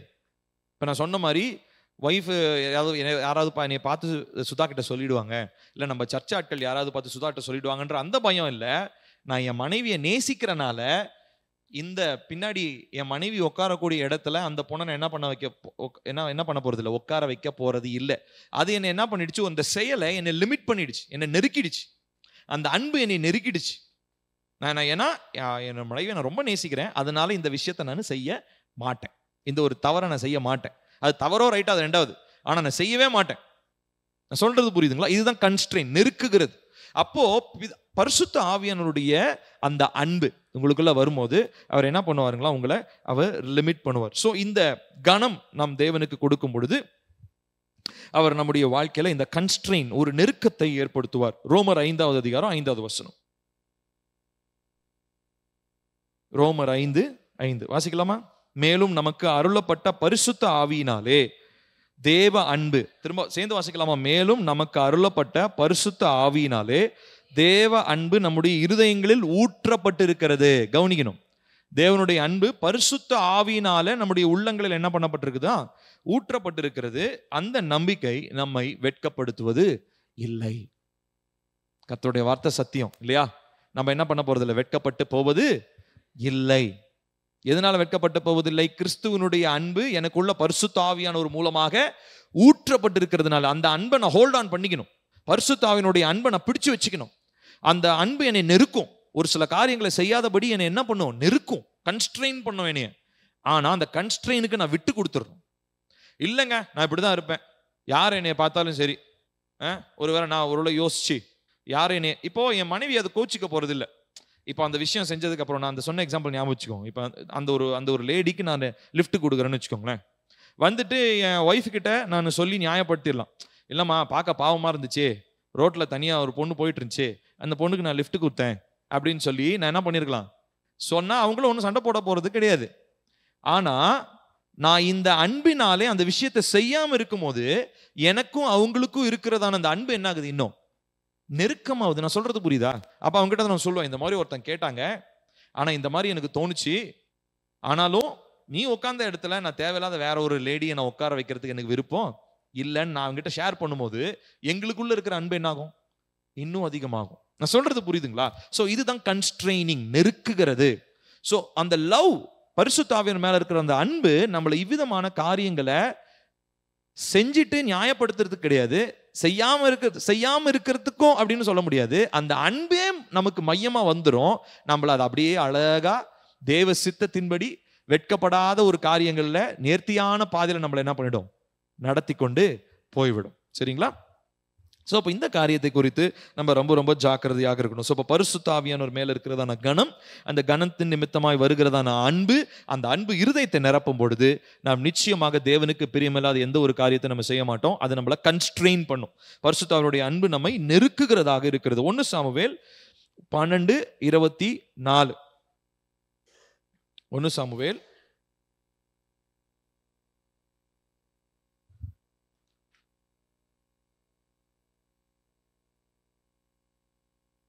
1 சாமுவேல் 12வது அதிகாரம் 24வது வசனம். இங்க சாமுவேல் சொல்றாரு பாருங்க, இஸ்ரவேல் மக்களை பார்த்து சொல்றாரு, நீங்கள் எப்படியும் கர்த்தருக்கு பயந்து உங்கள் முழு இருதயத்தோடு உண்மையாய் அவரை சேவிக்க கடவீர்கள். அவர் உங்களிடத்தில் எவ்வளவு மகிமையான காரியங்களை செய்தார் என்பதை சிந்தித்து பாருங்கள்.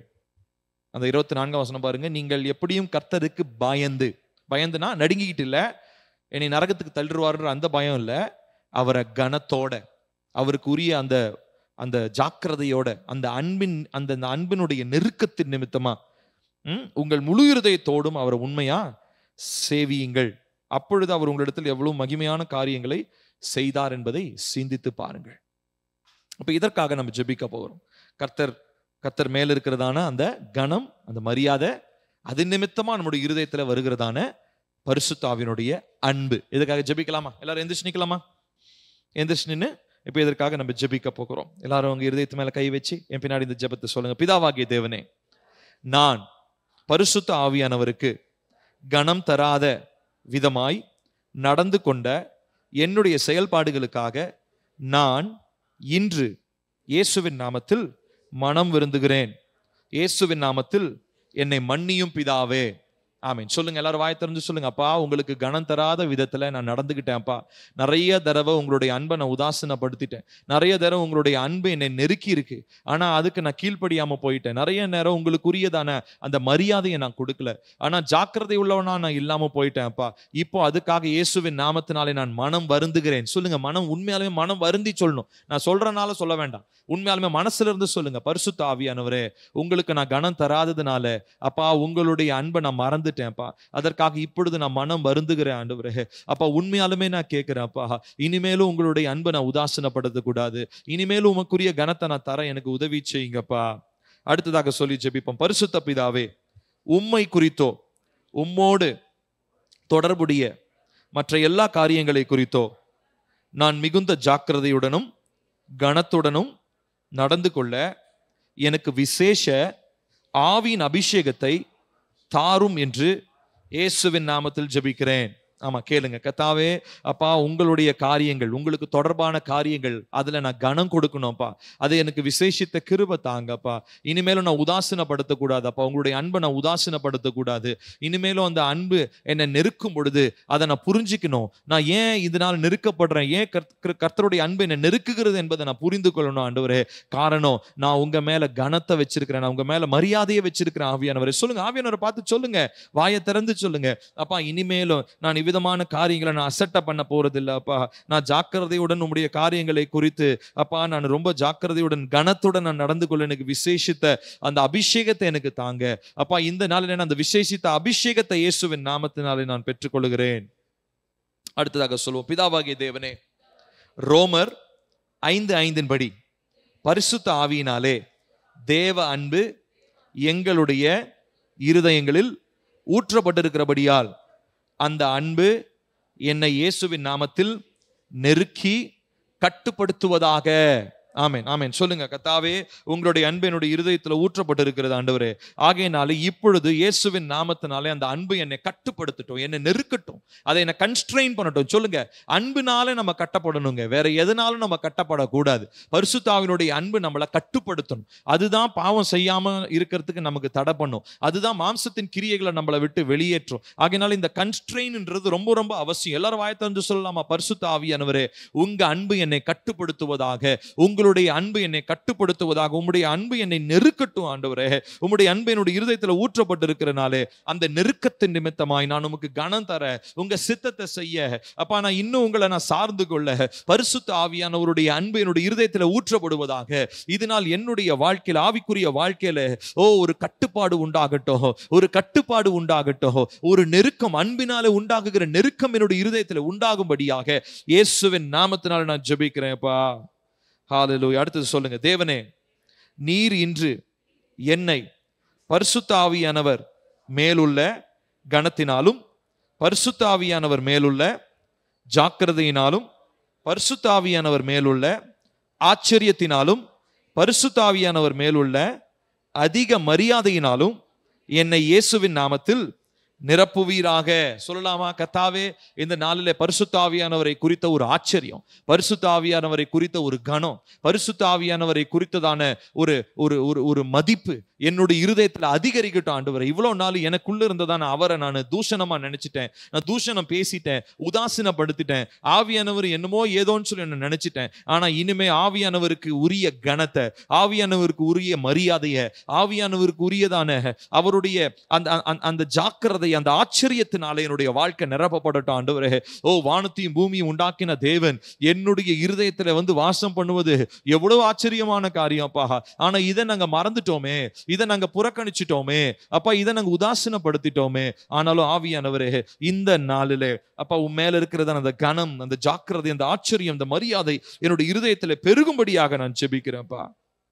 அடுத்ததாக சொல்லுவோம். தேவனே, இன்றே நான் அதிக கனம் பொருந்திய மரியாதையுடன் உம்முடைய சமூகத்தில் வர எனக்கு கற்றுத்தாரும்.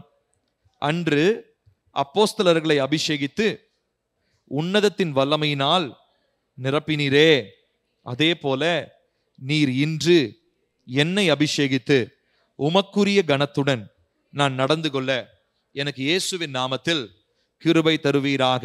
சொல்லலாம், எல்லாரும் வாயை திறந்து சொல்லலாம். கர்த்தாவே, அப்பா அந்த கனம் பொருந்தி அந்த மரியாதையுடன் அவங்க சமூகத்துக்கு வரணும் ஆண்டவரே. இனிமே இந்த ஞாயிற்றுக்கிழமை ஆராதனை வரும்போது நான் சும்மா ஏனோ தானோன்னு வரக்கூடாது. ஏதோ நான் சர்ச் அட்டெண்டன்ஸ் போடுறதுக்காக நான் வரல. இல்ல, தேவ பிள்ளைகள் கூடி ஜெபிக்கிற இடம்ன்றது அது சாதாரணமான ஒரு இடம் இல்லை, அது மரியாதையோட கர்த்தர் அங்க இருக்கிற ஒரு இடம்னு சொல்லி ஒரு ஜாக்கிரதையோட எங்களுடைய ஜப இடங்கள்ல நாங்க கூடணும் அப்பா. அது வீட்டுல கூடினாலும் சரி, ஆலயத்துல கூடினாலும் சரி, நாங்க எங்க கூடி வந்தாலும் அப்பா, பரிசுத்த ஆவியானவர் மேல இருக்கிறதான அந்த கனம், அந்த ஜாக்கிரதை, அந்த மரியாதையோட நாங்க கூடி வரணும் அப்பா. அன்று அப்போஸ்தலர்கள் மேலே கர்த்தாவே உம்முடைய உன்னதத்தின் வல்லமையினால நீங்க நிரப்பினீங்களே, அதே போல இந்த நாளிலே அப்பா உம்முடைய பிள்ளைகளாகிய நாங்கள் எங்கெங்கெல்லாம் கூடுறோமோ, அது ஆலயமாக இருக்கலாம், வீடாக இருக்கலாம், ஆனா நாங்க அங்க கூடும் போதெல்லாம் நீங்க உங்களுடைய அபிஷேகத்தினால நீங்க எங்களை மூடுங்க ஆண்டவரே. இதை நாங்க ஒரு சாதாரணமான ஒரு லேசான ஒரு காரியம் நம்ம எடுத்துக்க கூடாதப்பா. நாங்க மிகுந்த ஜாக்கிரதையுடன் அப்பா, மிகுந்த அப்பா பரிசுத்தத்துடன் அந்த கிறிஸ்துவனுடைய அன்பு, பரிசுத்தவருடைய அன்பு எங்களுடைய இருதயத்துல நெருக்குகிறதுனாலே, அப்ப பரிசுத்தம் உள்ளவர்களா உங்களுடைய சமூகத்துல காணப்பட எங்களுக்கு உதவி செய்யுங்கப்பா, இயேசுவின் நாமத்தில் பிதாவே, ஆமென். உட்காருவோம். இன்னும் கடைசியாக ஒரு தலைப்பு, இதை பார்த்து நாம் ஜெபிக்க போகிறோம்.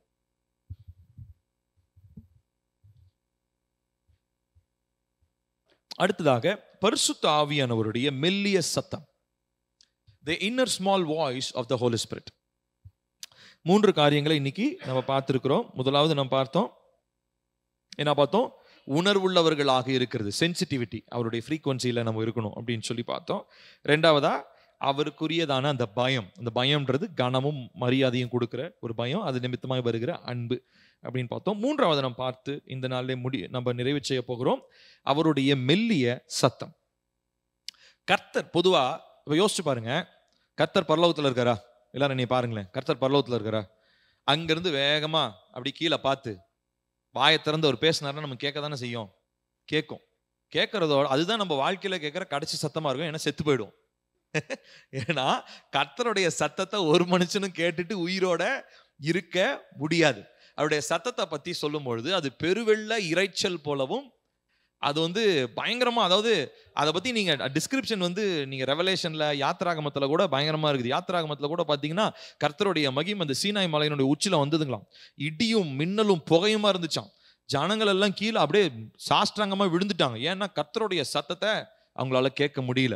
பல இடத்துல கர்த்தருடைய சத்தம் வந்திருக்கு. உதாரணத்திற்கு இப்ப இயேசு கிறிஸ்து ஞானஸ்தானம் எடுத்தப்ப கர்த்தருடைய சத்தம் வெளிப்படையாவே வந்துச்சு. இவர் என்னுடைய நேசகுமாரன், இவரில் நான் பிரியமா இருக்கிறேன் அப்படின்னு கர்த்தருடைய சத்தம் வரும்போது அது ஒரு சிலருக்கு தான் அந்த சத்தமா கேட்டுச்சு.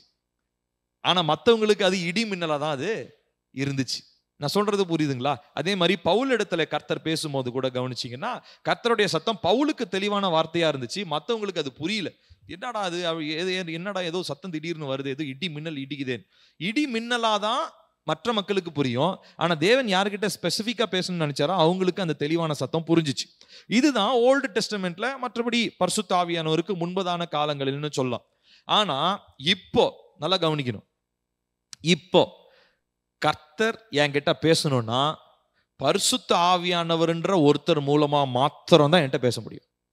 நான் சொல்றது புரியுதா? நான் சொல்றது புரியுதுங்களா? அதாவது ஒரு சூழ்நிலை மூலமா நமக்கு உணர்த்தப்படுறது வேற. நான் சொல்றது சத்தம். சத்தம் லிட்டரலா சத்தம் அப்படின்னா, பிதாவாகிய தேவன் மேல இருந்து திடீர்னுலாம் சத்தம் போட மாட்டாரு. அதான் சொன்ன மாதிரி அந்த சத்தத்தை கேட்டோம்னா அந்த சத்தத்தோடயே நம்ம செத்துருவோம். ஏன்னா அப்படிப்பட்ட பலமுள்ள ஒரு சத்தம், அதை நம்மளுடைய சரீரம் தாங்க முடியாது. அப்போ அதனால அவர் என்ன பண்றாரு? யார் மூலமா பேசுறாரு? ஆவியானவர், பரிசுத்த ஆவியானவர் மூலமா பேசுறாரு. அப்போ தேவனுடைய சத்தத்தை காதுகள்ல கேட்கணும்னா அது பேசக்கூடிய ஒரே ஒருத்தர் யாரு? பரிசுத்த ஆவியானவர் மாத்திரமே. சோ ஆகையினாலே இந்த பழைய ஏற்பாட்டில் இருக்கிற மாதிரி கத்தாவே வானங்களை திறந்து இடி மின்னல்னாலே பேசும் அப்படின்னாருன்னா பேச மாட்டார். பேசினார்னா நம்ம செத்துருவோம்னு அவருக்கு தெரியும். அதனால இவன் ஏதோ அவசரப்பட்டு என்னது ஒரு ஆவேசத்துல ஜெபம் பண்றன்னு ஆண்டவருக்கே தெரியும். ஏன்னா நமக்குலாம் அப்படி ஆச்சரியமா தானே இருக்கு இல்லையா? அந்த மாதிரிலாம் ஆண்டவர் பேசினாருன்றாங்களே, இப்பெல்லாம் ஏன் நடக்க மாட்டேங்குது? நிறைய நேரம் நானே யோசிச்சிருக்கேன். பழைய ஏற்பாட்டில் ஆண்டவர் என்னென்னலாம் செஞ்சாரு. இப்போ ஏதாவது அதுல ஒரு சாம்பிள், ஒரு 10ல் 1 ஏதாவது கொஞ்சம் எடுத்து விட்டாருன்னா மக்களுக்கு என்ன வரும்? பயம் வருமே அப்படின்னு நான் யோசிச்சிருக்கேன். ஆனா அதே நேரத்தில் அடுத்த நிமிஷமே இன்னொரு யோசனை வரும், அந்த பயத்துல நானும் செத்து போயிட்டேன்னா யோசிச்சு பாருங்க. மற்றவனுக்கு பயம் வரும்னு நான் நினைக்கிறேன், ஆனா எனக்குள்ள அடுத்த வந்த யோசனை என்ன அப்படின்னா, அதே பயத்துல நான் செத்து போயிட்டேன்னா என்ன பண்றது? இப்ப பாருங்க, இப்படிதான் நம்ம நிறைய நேரங்கள்ல நம்ம என்ன பண்றோம் அப்படின்னு சொல்லி சொன்னா, நம்ம கர்த்தருடைய சத்தத்தை குறித்து ரொம்ப ஒரு தாழ்வான ஒரு எண்ணமுடையவர்களாக நம்ம இருக்கிறோம். நான் சொல்றது புரியுதுங்களா? ஸோ அப்போ கர்த்தருடைய சத்தம்னா இனிமே எப்படிதான் வரணும்? பரிசுத்த ஆவியானவர் மூலமா தான் வர வேண்டும்.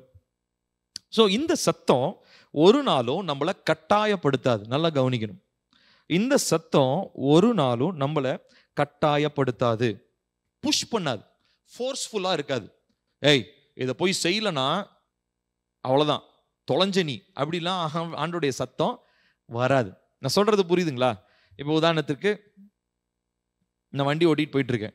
அதுக்கு முன்னாடி ஆண்டவர் ஏதோ என்கிட்ட சொல்லி நான் கீழ்ப்படியில, ஆவியான சொல்லி கீழ்ப்படியில, உடனே வண்டியில போய் அப்படியே நேரம் ஒரு லாரிக்கு நேரம் மோத விடுவார் ஆண்டவர்.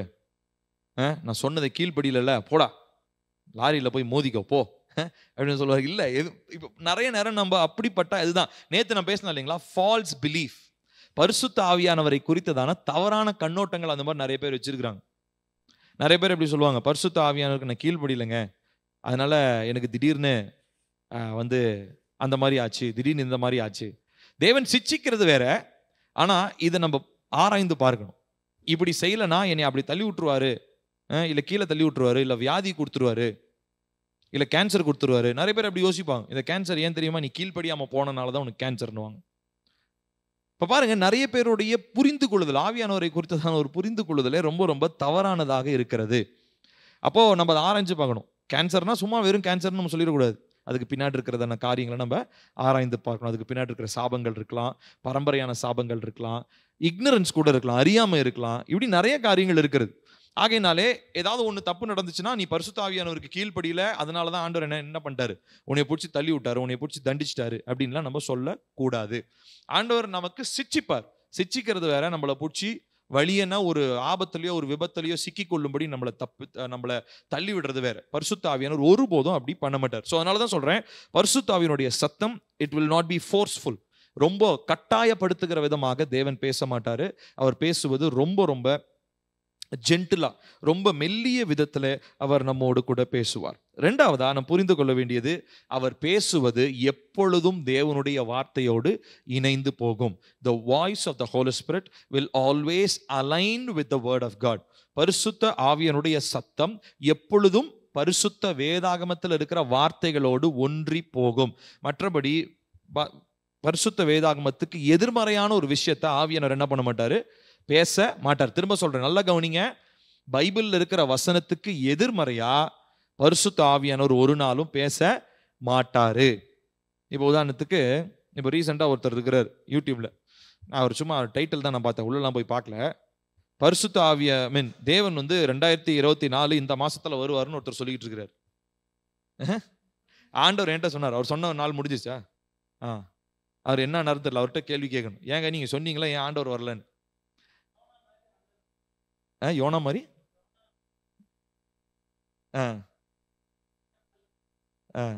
அதனால மனஸ்தாபப்பட்டு ஆண்டவர் விட்டுட்டாராம். ஓகே, சரி, பாருங்க, என்னன்னலாம் சொல்லி சமாளிக்கிறேன்.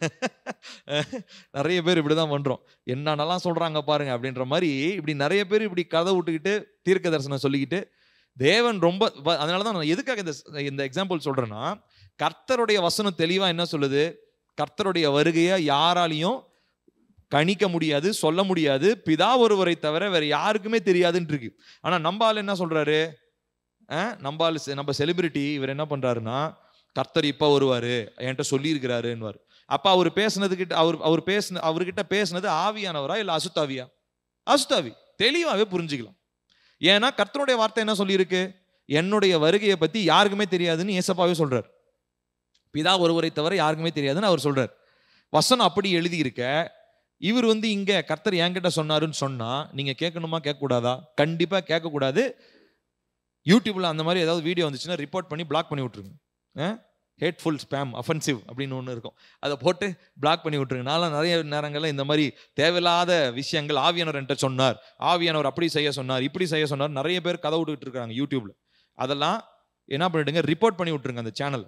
அந்த ஒரு 3 டாட் இருக்கும் இல்லைங்களா கீழே, அதில் போய் பண்ணிங்கன்னா அதில் நிறைய ஆப்ஷன் வரும். அதில் ஹேட்ஃபுல் இந்த மாதிரி நிறைய ஆப்ஷன்ஸ் இருக்கும். நீங்கள் ஏதாவது ஒன்று கிளிக் பண்ணி பிளாக் பண்ணி விட்டுருங்க, சரிங்களா? ஸோ அந்த மாதிரி தேவையில்லாத அந்த சத்தத்தை, ஏன் நான் சொல்கிறேன்னா, பரிசுத்த ஆவியனுடைய சத்தம் ஒரு நாளும் கர்த்தருடைய வார்த்தைக்கு எதிராக இருக்க போவது இல்லை.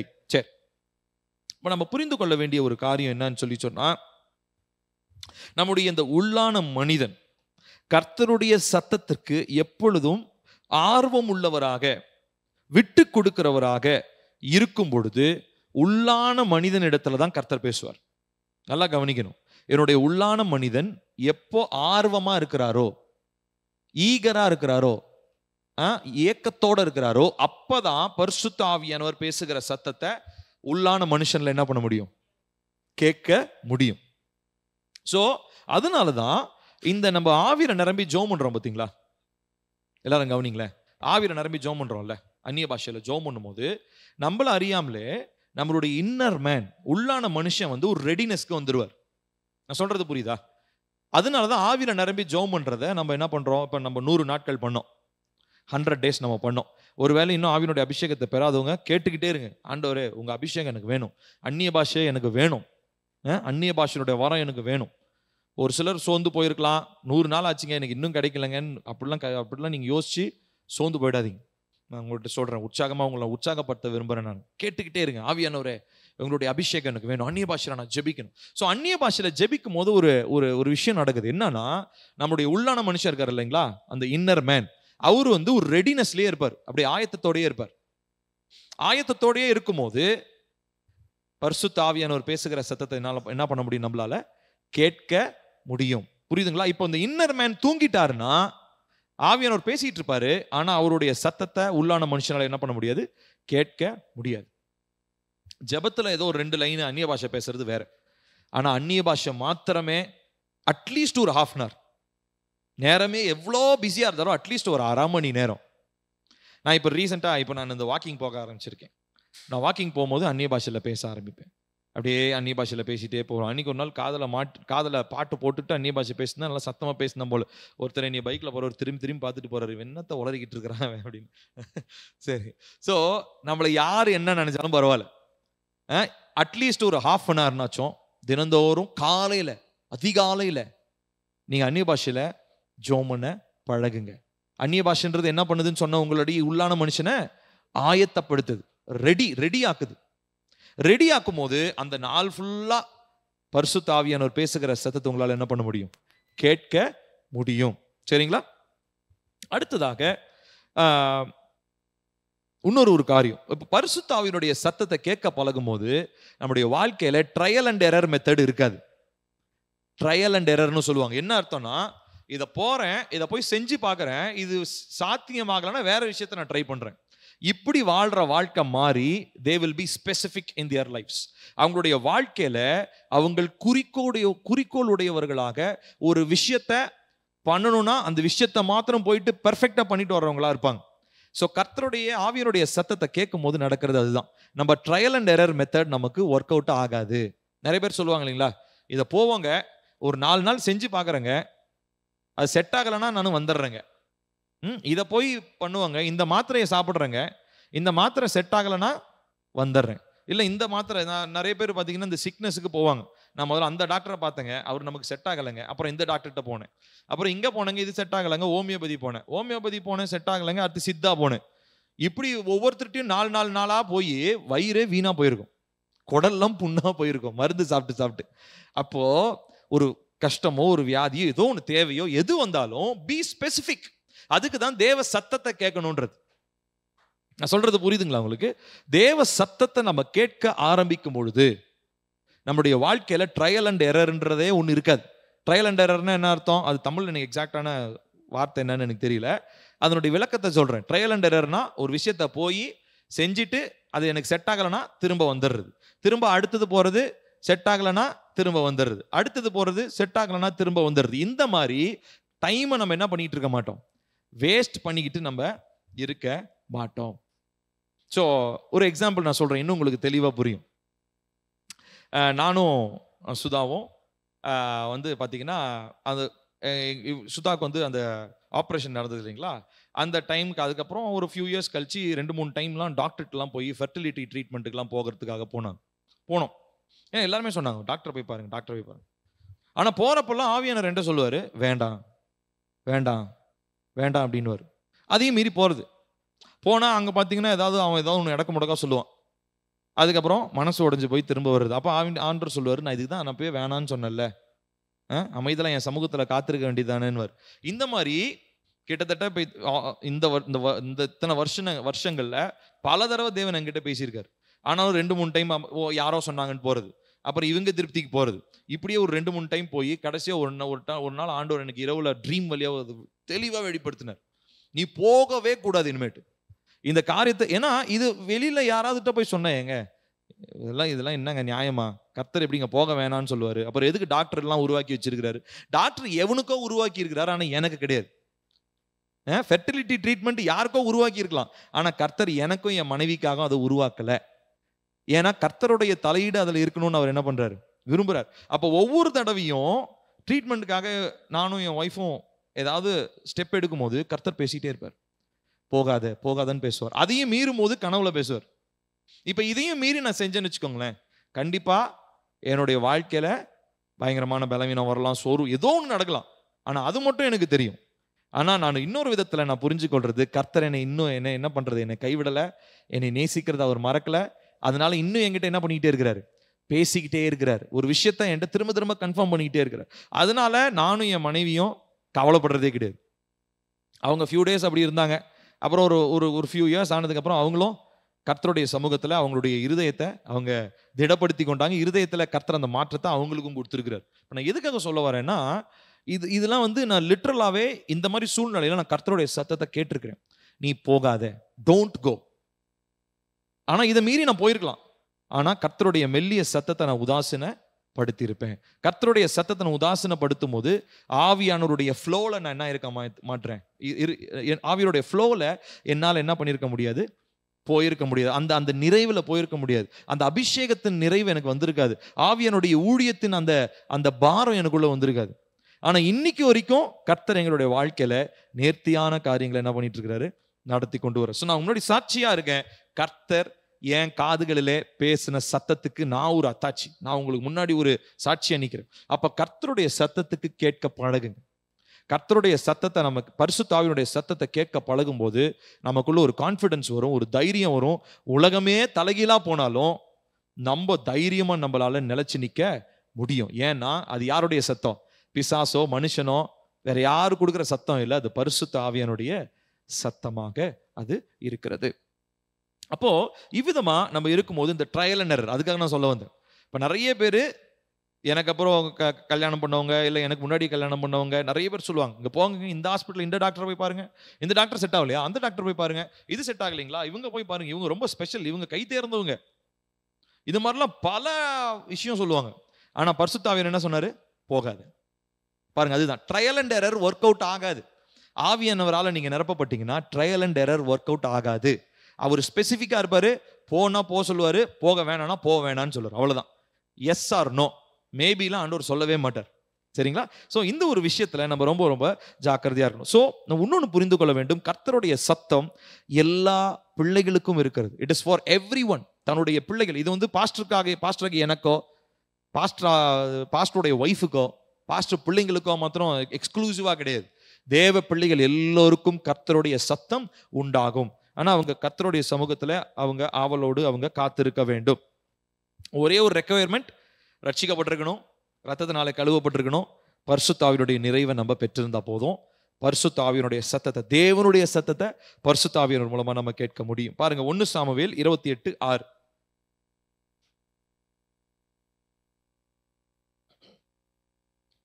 1 சாமுவேல் 28:6. இங்க சவுலை பத்தி பார்க்கிறோம். சவுல் கிட்ட முதல்லயே சாமுவேல் என்ன சொல்லிட்டாருன்னா, தேவனுடைய ராஜ்யம், இஸ்ரவேலினுடைய ராஜ்யம் உன்னிடத்திலிருந்து என்ன பண்ணப்பட்டுருச்சு, பறி போயிடுச்சு, இனிமே உனக்கு ராஜ்யம் கிடையாது, தாவீது கொடுத்தாச்சுன்னு சொல்லிட்டார். ஆனாலும் சவுல் தன்னுடைய சொந்த பலத்துல என்ன பண்றாரு, ராஜாவா அரசாளனும் என்னென்னலாம் பண்ணி பார்க்கிறார். கடைசியா ஒரு யுத்தம் ஒண்ணு வருது. அந்த யுத்தத்துல நான் ஜெயிப்பனா மாட்டேனா அப்படின்னு சொல்லிட்டு அவர் என்ன பண்றாரு, ஏன்னா முதல்ல இருந்தா சாமுவேல் தீர்க்கதரிசிட்ட போய் கேட்கலாம். சாமுவேல் தீர்க்கதரிசி இப்ப செத்து போயிட்டார். இப்ப இறந்ததுக்கு அப்புறம் யாருக்கிட்ட போய் கேட்கறதுன்னு தெரியல. ஏன்னா எந்த தீர்க்கதரிசியும் சவுல் கிட்ட பேச மாட்டான். ஏன்னா சவுலுக்குள்ள தேவனால் அனுப்பப்பட்ட ஒரு அஸ்தாவி ஒன்று இருந்துச்சு. ஏன்னா உள்ள ஆல்ரெடி அந்த அஸ்தாவி அனுப்பப்படுறதுக்கு ரீசன் அவர் வேணுக்குன்னு அவர் அனுப்பல, அவனுக்குள்ள ஏற்கனவே பெருமை வந்துருச்சு. பெருமை வந்தனால தேவன் அந்த ஆவியை அனுமதிச்சார். ஓகேவா? இப்ப பாருங்க என்ன நடக்குதுன்னா 28:6 பாருங்க. சவுல் கர்த்தரிடத்தில் விசாரிக்கும் போது கர்த்தர் அவனுக்கு சொப்பனங்களினாலாவது ஊரிமினாலாவது தீர்க்கதரிசியினாலாவது மறு உத்தரவு அருளவில்லை. அந்த யுத்தத்துல போய் ஜெயிப்பனா அப்படின்னு சொல்லி அவர் கேட்கும் போது கர்த்தரை பதிலே சொல்லலையாம். ஏன் தெரியுமா? தேவனுக்கு பிரியமில்லாத ஏதோ ஒண்ணு சவுளுடைய வாழ்க்கையில இருந்துச்சு. ஊரிம்னு சொன்னா அந்த காலத்துல ஊரிம் தும்மிம்னு சொல்லிட்டு 2 கல்லு மாதிரி இருக்கும். இஸ்ரவேலர்கள் அது சீட்டு போடுற மாதிரி, நம்ம தாய கட்ட இருக்கு இல்லைங்களா, அந்த மாதிரி இருக்கும். அதை போட்டு அதுல கர்த்தர் என்ன சொல்றாரு, எஸ் சொல்றாரா நோ சொல்றாரா அப்படின்னு கண்டுபிடிக்கிறதுக்காக அந்த கற்களை வச்சிருப்பாங்க, ஊரிம் தும்மிம் கற்கள்.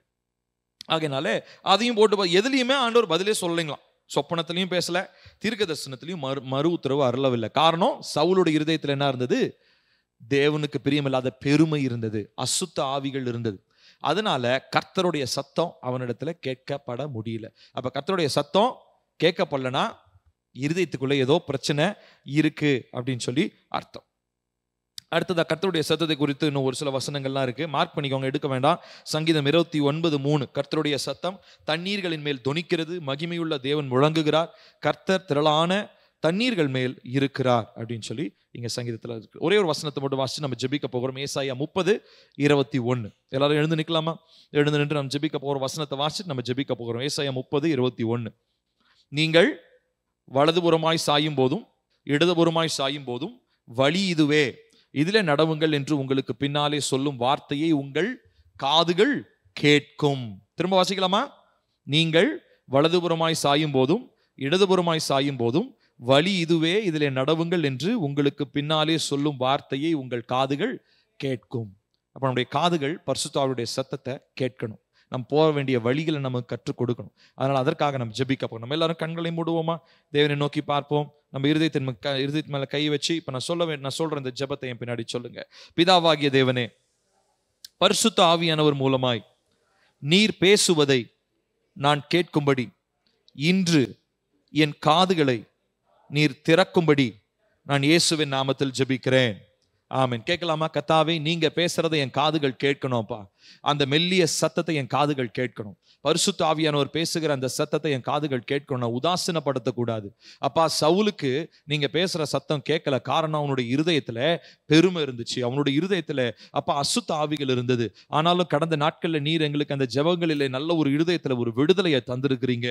இப்பொழுது நாங்க ஆசைப்படுறது எல்லாம் பரிசுத்த ஆவியானவர் பேசுகிற அந்த மெல்லிய சத்தத்தை எங்கள் காதுகள் கேட்கணும். அப்பா, ஒருவேளை நீங்க சொல்லலாம், இதுக்கு முன்னாடி நான் அந்த அனுபவம் எனக்கு இல்லவே இல்லைன்னு சொல்லி. ஆனா இன்னைக்கு கேளுங்க, இப்போ கேளுங்க. அந்த முதல் அனுபவத்தை இப்போ நீங்க பெற்றுக்கொள்வீங்க. அந்த ஃபர்ஸ்ட் எக்ஸ்பீரியன்ஸ்.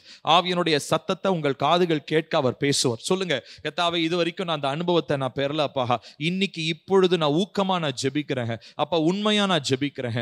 உங்க சத்தத்தை நான் கேட்கணும். இனிமே ட்ரையல் அண்ட் எரர் எனக்கு வேண்டாம்ப்பா. என் வாழ்க்கையில ஒரு விஷயத்தை போய் நான் பார்த்துட்டு வந்துட்டு இந்த விஷயம்னு அந்த வெவ்வேறு விஷயங்கள்ல நான் தலையிடாம நீங்க சொல்ற விஷயத்தை மாத்திரம் நான் செய்ய எனக்கு உதவி செய்யுங்கப்பா.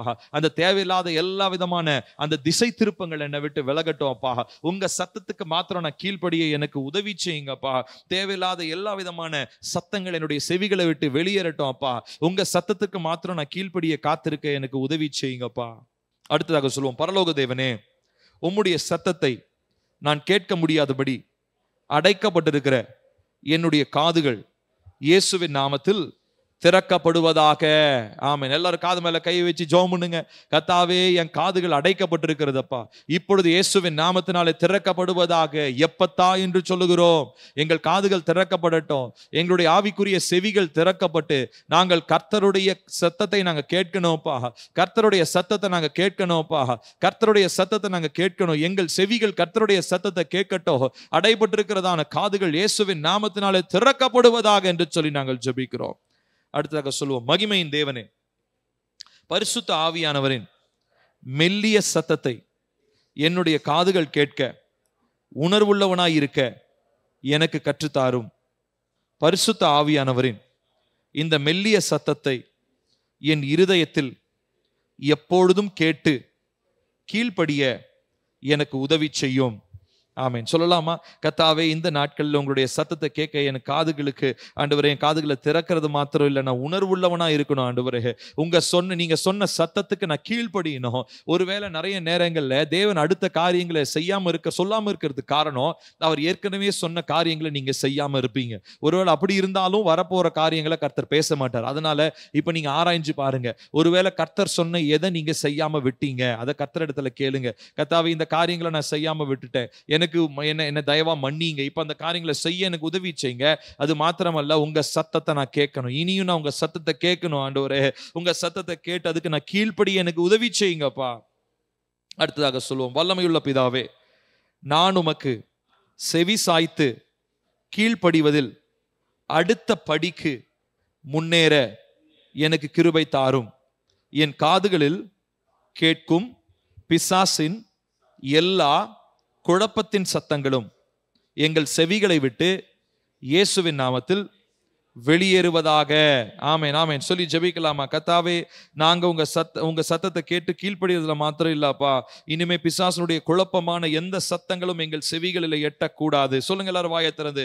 இயேசுவின் நாமத்தினாலே நாங்கள் ஜெபிக்கிறோம். பிசாசனுடைய எந்த குழப்பமான சத்தங்களும் எங்கள் செவிகளுக்கு வரக்கூடாது. எங்கள் காதுகள் தேவனுடைய சத்தத்தை கேட்கட்டும். உணர்வுள்ள காதுகளாக எங்கள் காதுகளை மாற்றுங்க ஆண்டவரே. எங்கள் செவிகள் உணர்வுள்ள செவிகளாக மாறட்டும். எல்லா விதமான கீழ்ப்படியாமையும் எங்களை விட்டு இயேசுவின் நாமத்தினாலே அகன்று போகும்படி நாங்கள் ஜெபிக்கிறோம்ப்பா. ஹல்லேலூயா, ஹல்லேலூயா, ஹல்லேலூயா, ஹல்லேலூயா. இயேசுவே உமக்கு நன்றி, நன்றி, நன்றி சொல்லுகிறோம்ப்பா. ஹல்லேலூயா, ஹல்லேலூயா, ஹல்லேலூயா. இயேசுவே உமக்கு நன்றி, நன்றி, நன்றி, நன்றி அப்பா. உம்மை நாங்கள் துதிக்கிறோம், துதிக்கிறோம், துதிக்கிறோம், துதிக்கிறோம், துதிக்கிறோம். எல்லாரும் கண்களை மூடி ஆண்டவரை பார்த்து சொல்லமா, அப்பா எங்கள் செவிகளை திறந்து அப்பா எங்களுக்கு உதவி செய்யுங்கப்பா. இனிமேலும் தேவையற்ற எல்லா குழப்பத்தின் சத்தங்கள் எங்கள் காதுகள் கேட்க கூடாதப்பா. உங்க சத்தத்தை நாங்க கேட்கணும்ப்பா. ஹல்லேலூயா, ஹல்லேலூயா.